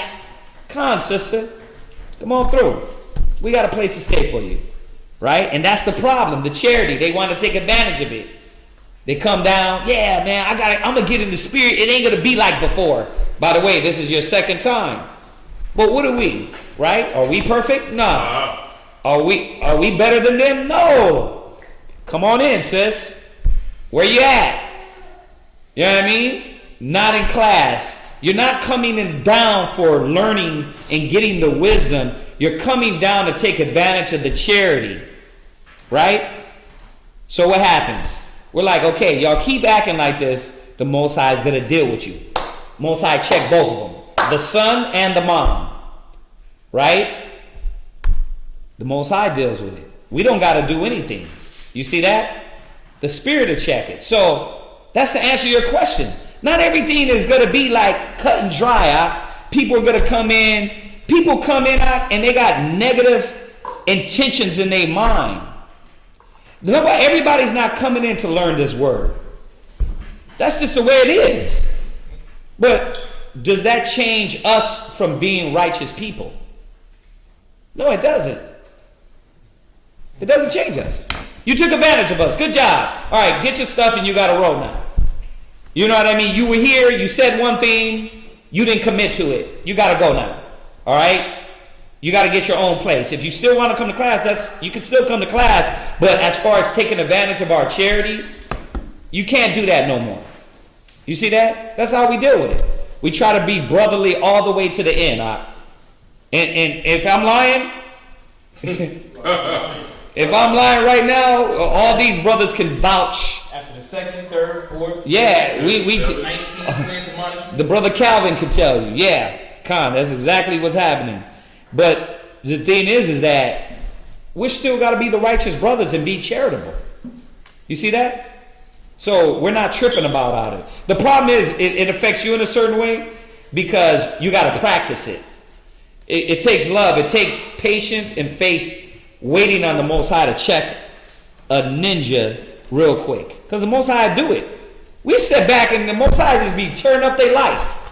Quick. He tear up their life like this. Why? Because you're not going to take advantage of the priest of the Most High and get away with it. Rib leave, you lose the job, you lose the car, you lose that. Somebody just walk up to you and punch you in the face out of nowhere and be like, what the hell's happening? You're playing games. That's how it works. What you was going to say? Oh, yeah. Yeah, precept for the whole point. For him. Go ahead, where are we at? Sarach 29, verse 7. Go ahead. Many therefore have refused. You got to stand up and read. Many therefore have refused to live for other men's ill dealing. So that's what it's saying here. Many refuse to stop being charitable and giving because of how people treat you. Not everybody does that. So that ain't every situation. Some brothers, man, they come in and they stick to their word. They get charity, but they still are sincere and ready to do the work of the Most High. You see that? Go ahead. Fearing to be defrauded. And that's what we don't supposed to do. We don't supposed to fear, oh, I'm not going to be a brother no more to everybody else, and I'm not going to do what the scriptures say do. The scriptures say give to the poor. Be charitable. Be brotherhood. Have brotherhood. So we're not going to stop. Did we stop with you? Because all the other instances? No, we say, hey, you fell in misfortune. Let us try to help you out, right? Okay, but if you're going to be around us, we're about this. No ninjaism, right? No. I think I'm a different breed, though, brother. I ain't gonna lie. I mean, I'm a real appreciative individual, but I don't kiss no type of butt at the same time. Listen to what Dre, you're an Israelite. There is no different breed. We all come from Abraham, Isaac, and Jacob. That's right. There is no different breed, bro. That's right. You know what that means? That there's other brothers that we show charity to, and they're like you. They show honor in that. And then there's some brothers that's not, because they don't There's some sisters that's not because they ain't in the spirit. So we're all the same breed, huh? Your conviction is supposed to be in the spirit of the Most High and let that motivate you. Right? All right, well, go ahead, finish that. Yet have thou patience with the man in poor estate. You see that? You see what it's saying?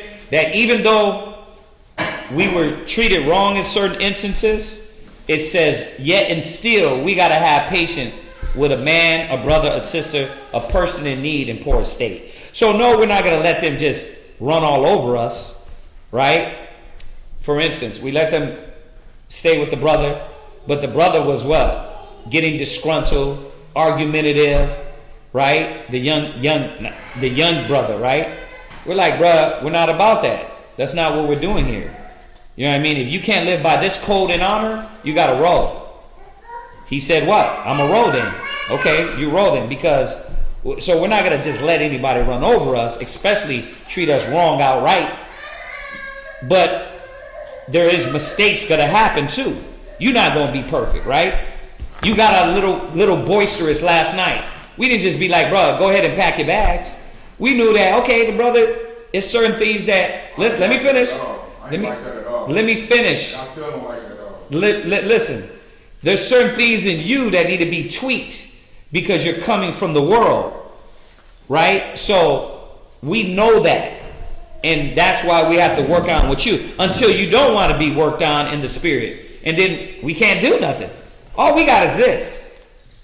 There ain't going to be no guns, no knives, no none of that. No drama. It's going to be the word of the Most High. When you don't want this, we can't do nothing. And so that's how we deal with it. With everything. That's it on that. All right, let's jump back. Go ahead, finish this up. 2 Corinthians 9 and verse 11. Being enriched in everything to all bountifulness. Go ahead. Which causeth through us thanksgiving to the Most High. You see that? So we're going to be enriched to do what we need to do. Go ahead. For the administration. Now, it's going to get a little deeper. For the what? Administration. What does administration mean? Administering. We are administering to each other. Read it again. For the administration of this service. Of what? Of this service. We are a service to our nation. This is what he's telling us here. This is what it means to do the work of the Most High. To be a minister, we are at service to our nation. Go ahead. Not only supplying the want of the saints. Wait, when you're a minister, what does it do? Not only supplying the want of the saints. That's just one thing. It supplies the want of the saints. This is what the work is. Go ahead. But is abundant also by many thanksgivings unto the Most High. So not only is it supplying the want of the saints, but it also is showing that the Most High, we're what? Thanksgiving. So that's how we know we're doing the work of the Most High. This is why we do the work of the Most High. You got something? Go to where you at? Matthew 25:14. Go to Matthew 25:14 real quick.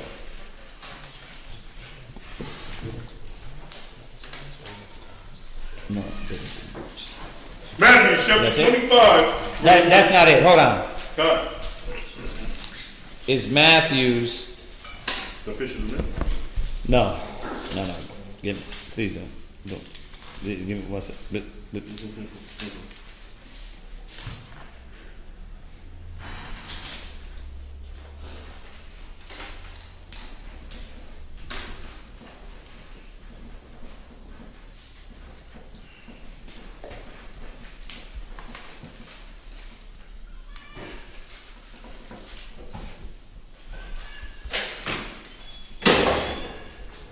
Come on, we got 15 minutes. Let's get this real quick.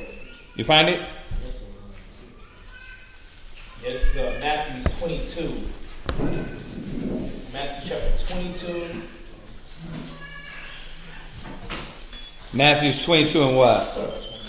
Go ahead, read there. Matthew chapter 22 and verse 1. And Yahushua answered, and spake unto them again Right. by parables and said, Go ahead. the kingdom of heaven is like unto a certain king, which made a marriage for his son. Now, who's the king?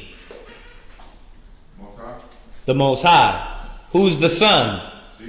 Yahweh Shai. Right? God. Who's the ones bidden to the marriage? Israel. Right? God. Okay, go ahead. Verse 3. And sent forth his servants Go ahead. to call them that were bidden to the wedding. Right? So, his servants would be who? The prophets, the teachers, the leaders. Right? And they were going to do what? And they would not come. Right. They were going to bid the people to the wedding. So, once again, the kingdom of heaven, read in verse 2. Verse 2. The kingdom of heaven is like unto a certain king. So what does this mean? It's a parable. So what does it mean though? Remember, a resemblance, explaining one thing to the next. Right? What is he saying? That if we wanted to understand how we were going to get to the kingdom of heaven, I'm going to give you an example. I'm giving you an example of how we're getting to the kingdom of heaven. The Most High, Yahweh Shai, it's their marriage. We're the servants. You're not called for nothing else but to be a servant to do the work of the Most High. That's how you get to the kingdom. It ain't, bruh, the scriptures say that the slothful is like a filthy dunghill. Like the Most High is not dealing with slothful servants that takes the talents of the Lord and buries it. It doesn't work like that. So if you want to understand about the work of the Most High, you got to understand that the Most High has literally called you to be servants, to teach and to bid everybody else to the kingdom. That's right. But now we went through the other scriptures to show what was the proper way, right? Hebrews 5 and 12, 1 Timothy 3, right? God. We had to get ourselves together to be able to bid these other people to this marriage, which is the kingdom of the Most High. Yeah. Even with Ezekiel, he said at one point, why you ain't going to the people where I send you with my word, you ain't talking at all. You know, he shut them up. Right. Until Yeah. I was reading that the other day. right? Yeah. Me too. So that's the spirit. So he mute them, and then now it's time for you to go send my word to the people. Right. Now you're gonna talk, but you ain't gonna talk. Right. You ain't going to talk if you ain't got my word. Exactly. And that's the whole thing that the Most High is reminding us, is that we're the servants. That's right. You're here to spread his word. So this is just one scripture, man. I'm not going to go over the whole chapter. I'll go over the whole chapter some other time, because that'll be all night. But this is part of the work of the Most High. That's right. I want to ask y'all. Jump down to verse 9, and then I'm going to ask y'all. Go ahead. God, verse 9. Go ye therefore into the highways, and as many as ye shall find, bid to the marriage. Verse 10. So those servants went out into the highways. Right. Yeah, that was it, showing forth that there has to be some type of work to bid men and women to the marriage. That you got to go to the highways, which is what? You got to come out of your comfort zone. You got to get out your house. You got to get out wherever you may be dwelling at and going to where our people's at.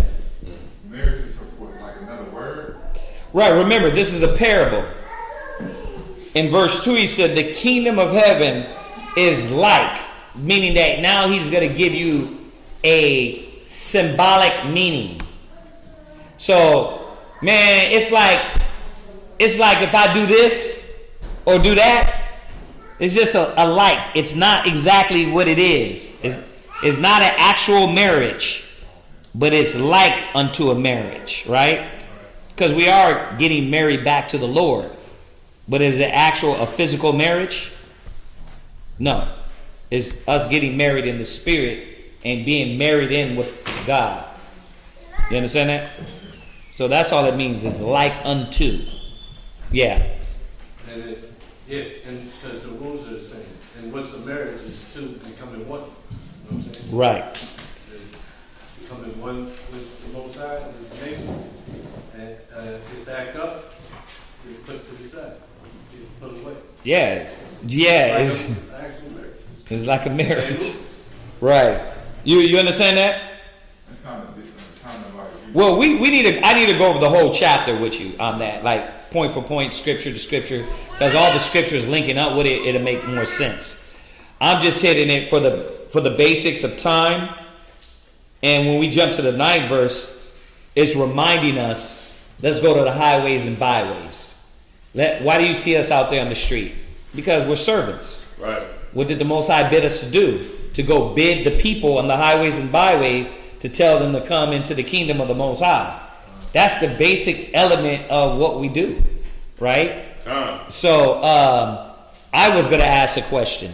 What's another way to show that you're bidding to do the service of the Most High? Just any way. There's no wrong. I just want to hear what you got to say. What's another way we can show this brother the work of the Most High? What?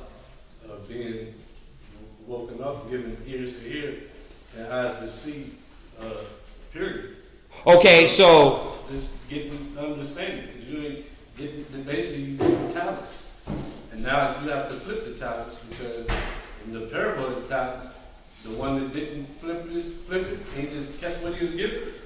What happened? They got taken, given to the servants that did. right. Took So the talents and took, because he got that knowledge, he got his talents, didn't do nothing with them. So this getting understanding is getting talents. So that shows that you've been fitted, that you got something that nobody else didn't. right, you got something that nobody else been given. Now you got to give it back. That's right. That's That's what I'm saying. that absolutely right. What?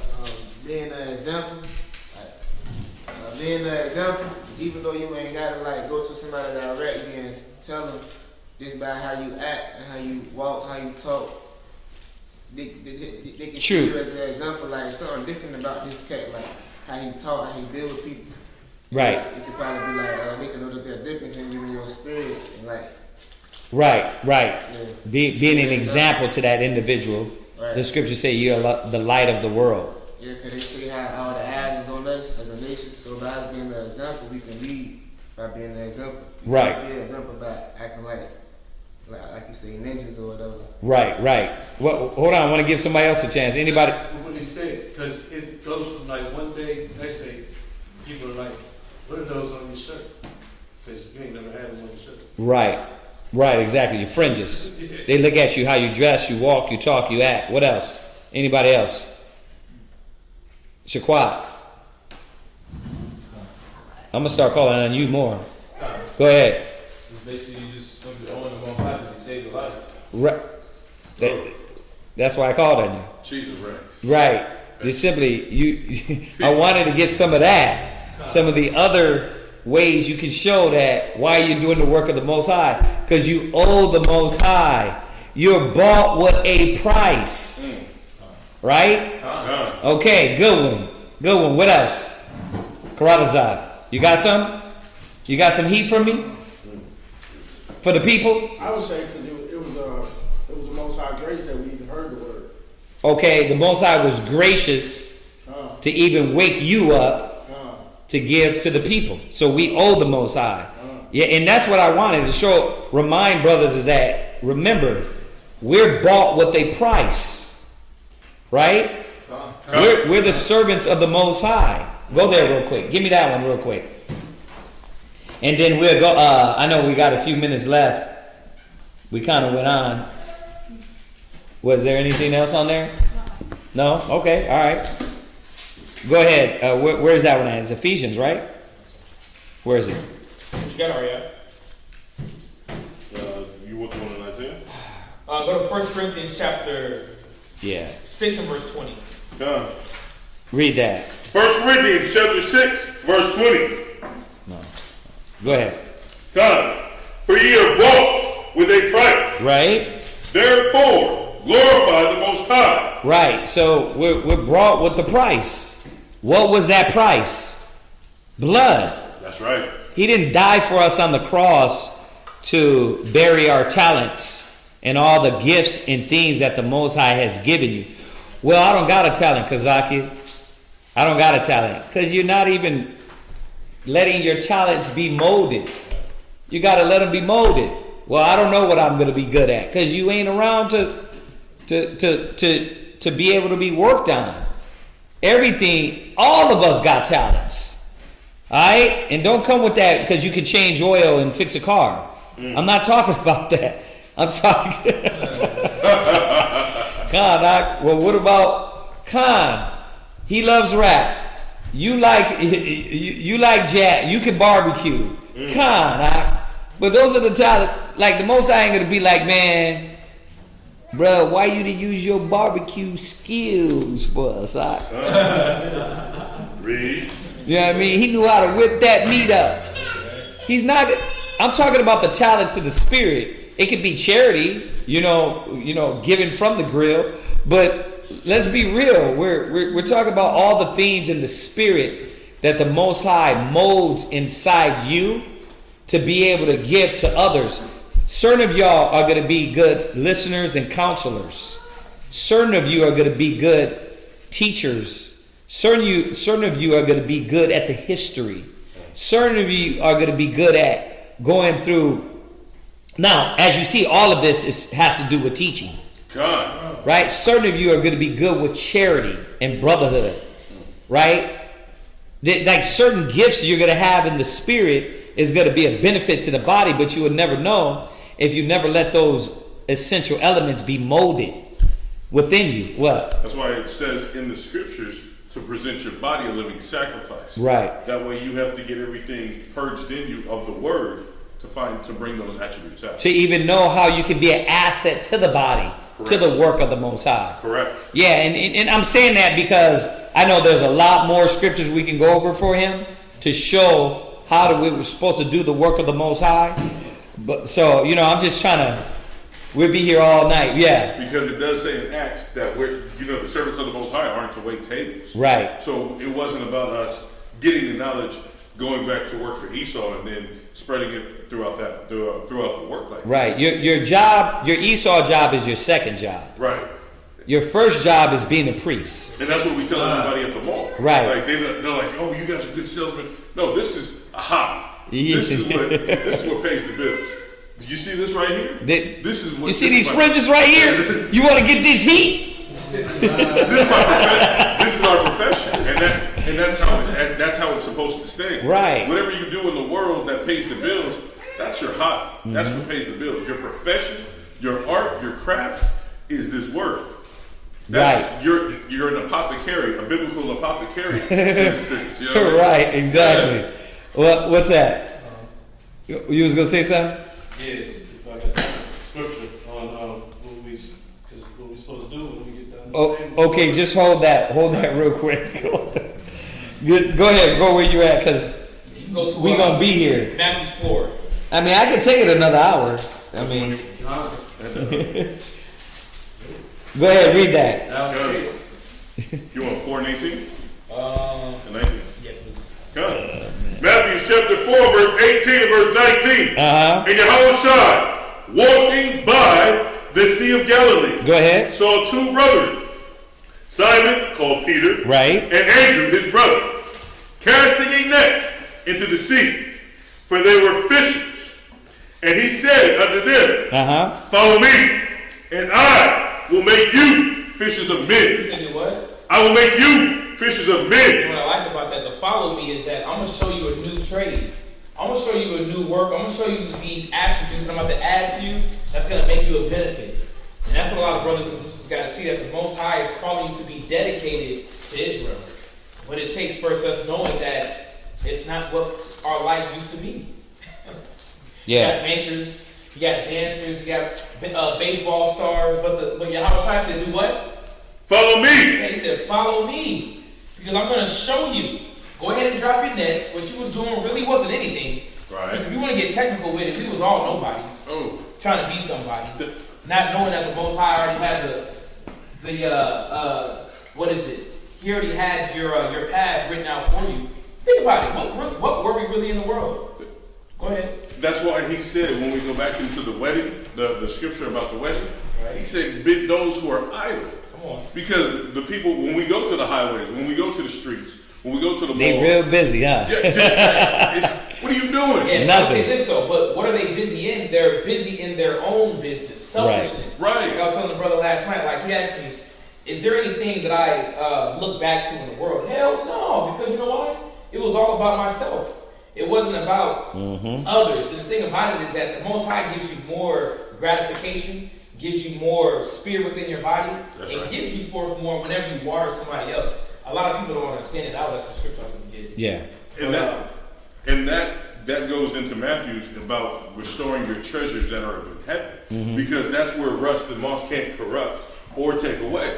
Because now you help bring a brother into the truth. A multitude of your sins is forgiven. So then at the same time, that's another notch in your crown if you continue in that fashion. Right.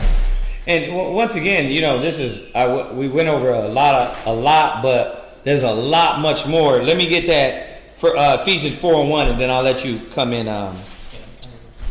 Okay. Then Ephesians. Gamar can come after Zion. Go ahead. Ephesians 4 verse 1.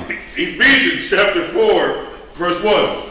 I therefore, the prisoner of the Lord, beseech you, right, that ye walk worthy of the vocation wherewith you're called. Like, what were you called to? You see that? So you're called being a servant. You're called being a servant of the Most High. You are called to what? Be fishers of men. We are called to be ministers. We were called to be stewards to the body. This is about the nation. It's about waking up our people. When were you called? From the foundations of the earth you were chosen. You're not getting this knowledge just to sit around. Remember that. Right? What you got? This is Proverbs 11 and 25. Mm-hmm. Just on point about, making your body a living sacrifice. Our brothers and sisters look at it like, dang, the sacrifice, well, that means I got to give. Not knowing that the Most High is going to give to you as well. Mm-hmm. That's how it works. Come on. You can't go to work and not work and expect to get paid. That don't work. The Most High is far greater. Read where you at. Proverbs chapter 11 and verse 25. Go ahead. The liberal soul shall be made fat. Yeah, we deal with this liberal soul. It means generous. It means selfless. The Most High said the liberal soul. So this sacrifice that you're giving forth in your body and doing what the Most High requires of you, he said you're going to be what? Made fat. Yeah, the liberal soul. The person that's not selfish shall be made fat. But a lot of our people look thirsty, man. Look thirsty and dry. Well, the reason being is you haven't understood the basic principles of the Most High. You that sow to the flesh shall reap to the flesh. He that soweth to the spirit shall reap to the spirit. Oh, yeah. You want all these things, but you got to sow to the spirit, which is raising up our people, man, teaching our people. But you can't get there if you don't want to learn how to. So it's two things that happen. You're getting yourself right to be apt to teach for your people. Right? To be a sacrifice for them. Yeah, something else? No, just finish it. Go ahead, finish it. And he that watereth. He that what? Watereth. Watereth means you're teaching, you're counseling, you're just being an example, standing in your stead. He that watereth, go ahead. Shall be watered. Yeah, the Most High is going to give back exactly what you give forth. It's almost like a 401k. Everybody's like, what are you doing with your money? Well, my 401k is in the kingdom. My 401k is with the Most High because the Most High is going to give me that dollar for a dollar. Mm-hmm. That $50 for $50. Showing forth that, yes, whenever you dedicate your body, your mind to the Spirit, what is He going to do? He's going to open up your understanding. And then what are you able to do? Teach brothers and sisters. Mm-hmm. Now you're able to raise up families. Now what's happening to our nation? Looking beautiful, more brothers and sisters coming around. But what did you used to be? A Burger King worker. Right. Right. Listen, this is why you cannot be selfish. Yeah. You got to think about it. What we're trying to do, we're trying to bring back the kingdom. Don't say here, don't say there, the kingdom of heaven is within you. That's what the scripture says, right? Well, how are we going to get the kingdom? I will make you fishers of men. So it takes work. You're going to have to build, but you got to work on you first. It's a process. You got to work on you to be able to work on others and teach others and be the right example, right? In leading the nation. Yeah, go ahead, Ike. Amos 7:14. Then answered Amos and said to Amaziah, I was no prophet, neither was I a prophet's son, but I was a herdman and gathered of sycamore fruit. And the Lord took me as I followed the flock, and the Lord said unto me, Go, prophesy unto my people Israel. To go to the point. Right. I mean, that's all the that's all the prophets, right? Yeah, I was no prophet. I was a herd, because we talking about being right. Came out of Burger King. I was no prophet. I was a herdsman, and then the Most High did what? He raised you up to be a king, to be a priest, to be a prophet. So yeah, that's a good one. Good one. Anybody else had any other questions? Anything online? Yeah, we can go into that further some other time. Yeah. I had this question for the week. 1 Corinthians chapter 10. If I could get some edification. Yeah, 1 Corinthians 10 and what? 1 Corinthians chapter 10, starting at verse 25.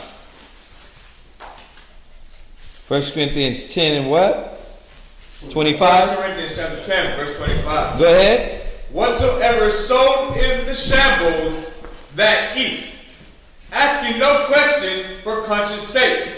For the earth is the Lord's, and the fullness thereof. If any of them that believe not be you to a feast, and ye be disposed to go. Right, so I go to the feast. I'm going around my people, right? I'm going around my family. Hey, come through.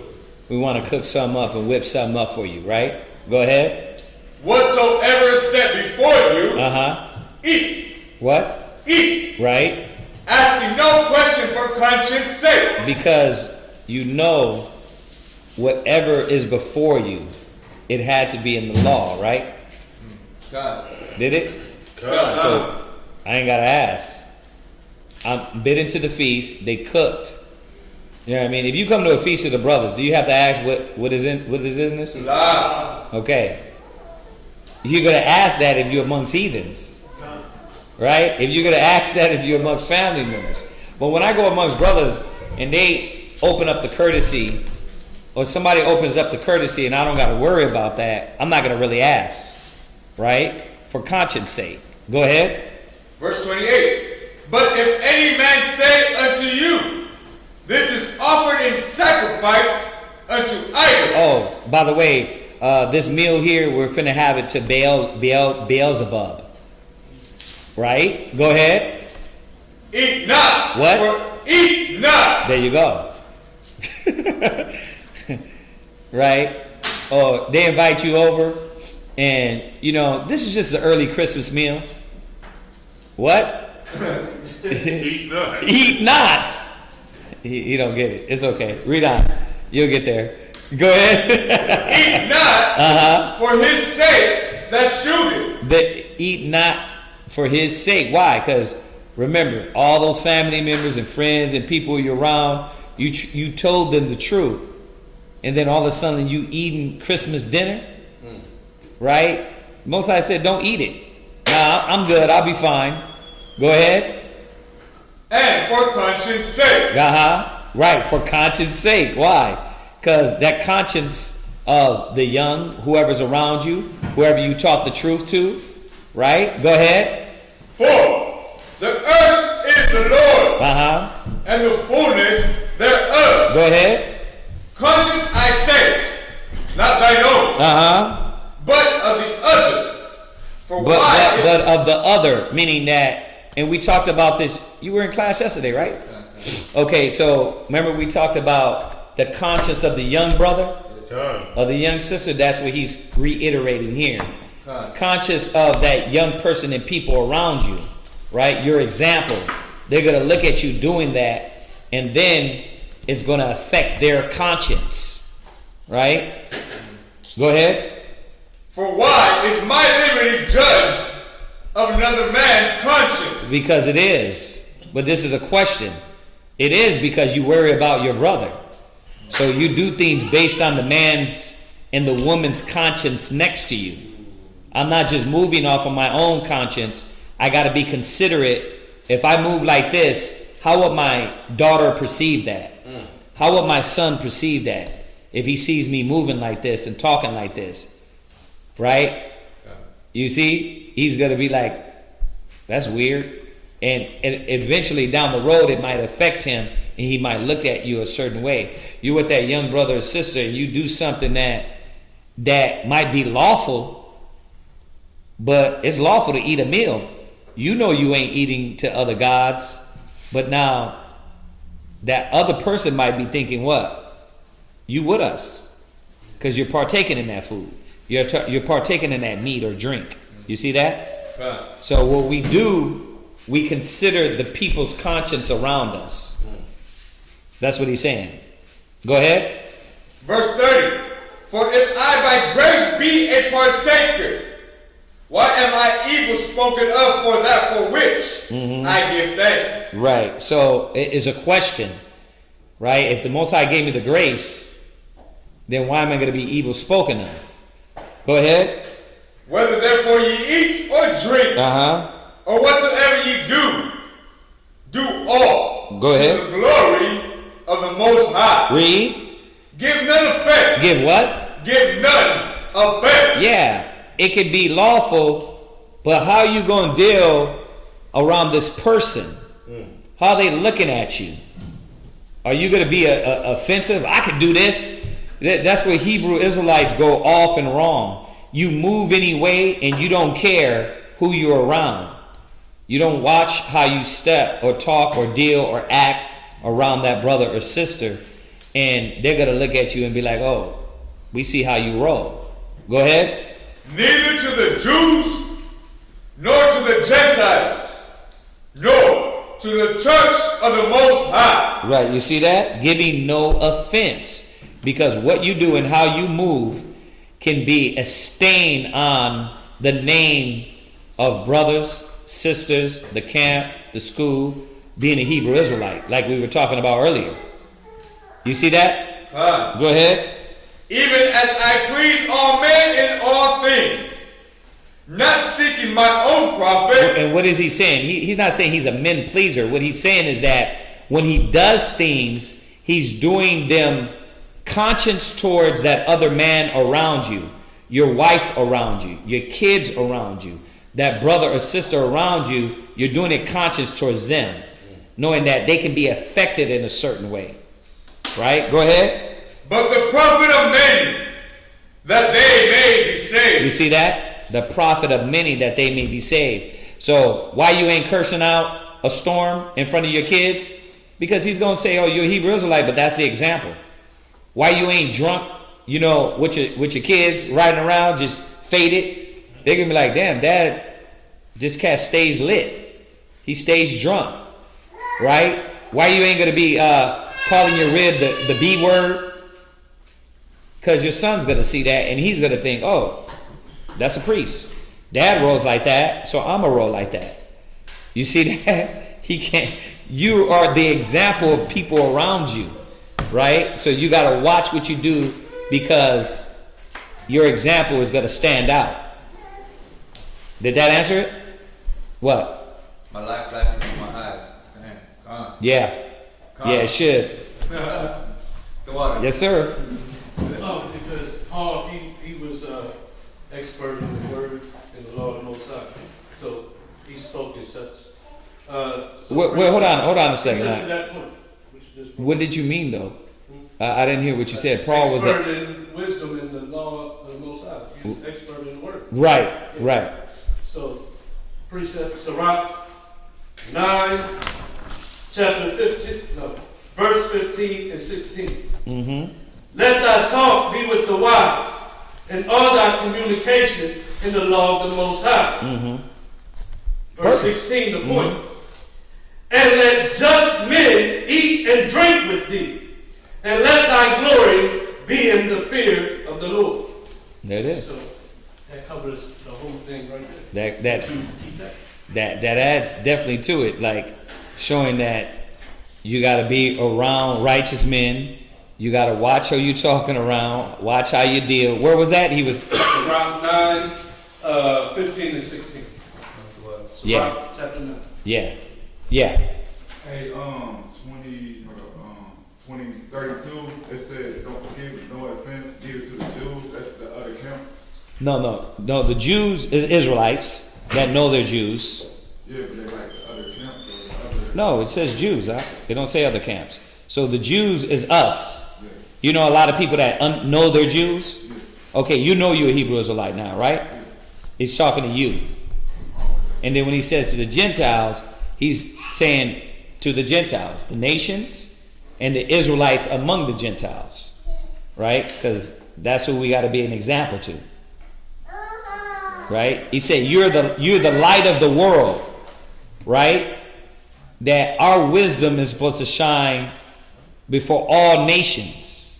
So what he's saying is, remember, you're accountable for your example, no matter where you go, right? Especially when you got those fringes on, people gonna watch what you do and how you act. You got that? Was that it, Yashikar? Come, preach the water. All right. Was that it? That's it online? Okay. Nobody got any other questions? Nope. All right. We'll wait a second online. Remember, it is the Shabbat. Tomorrow morning, we're going to have Shabbat morning class. Remember, keep your mind. No arguing, no foolishness. Like, keep that away from you, man. It's the Shabbat. Try to keep your mind locked into the spirit of the Most High. Relax. You know. I'm just waiting to see if anybody has anything online.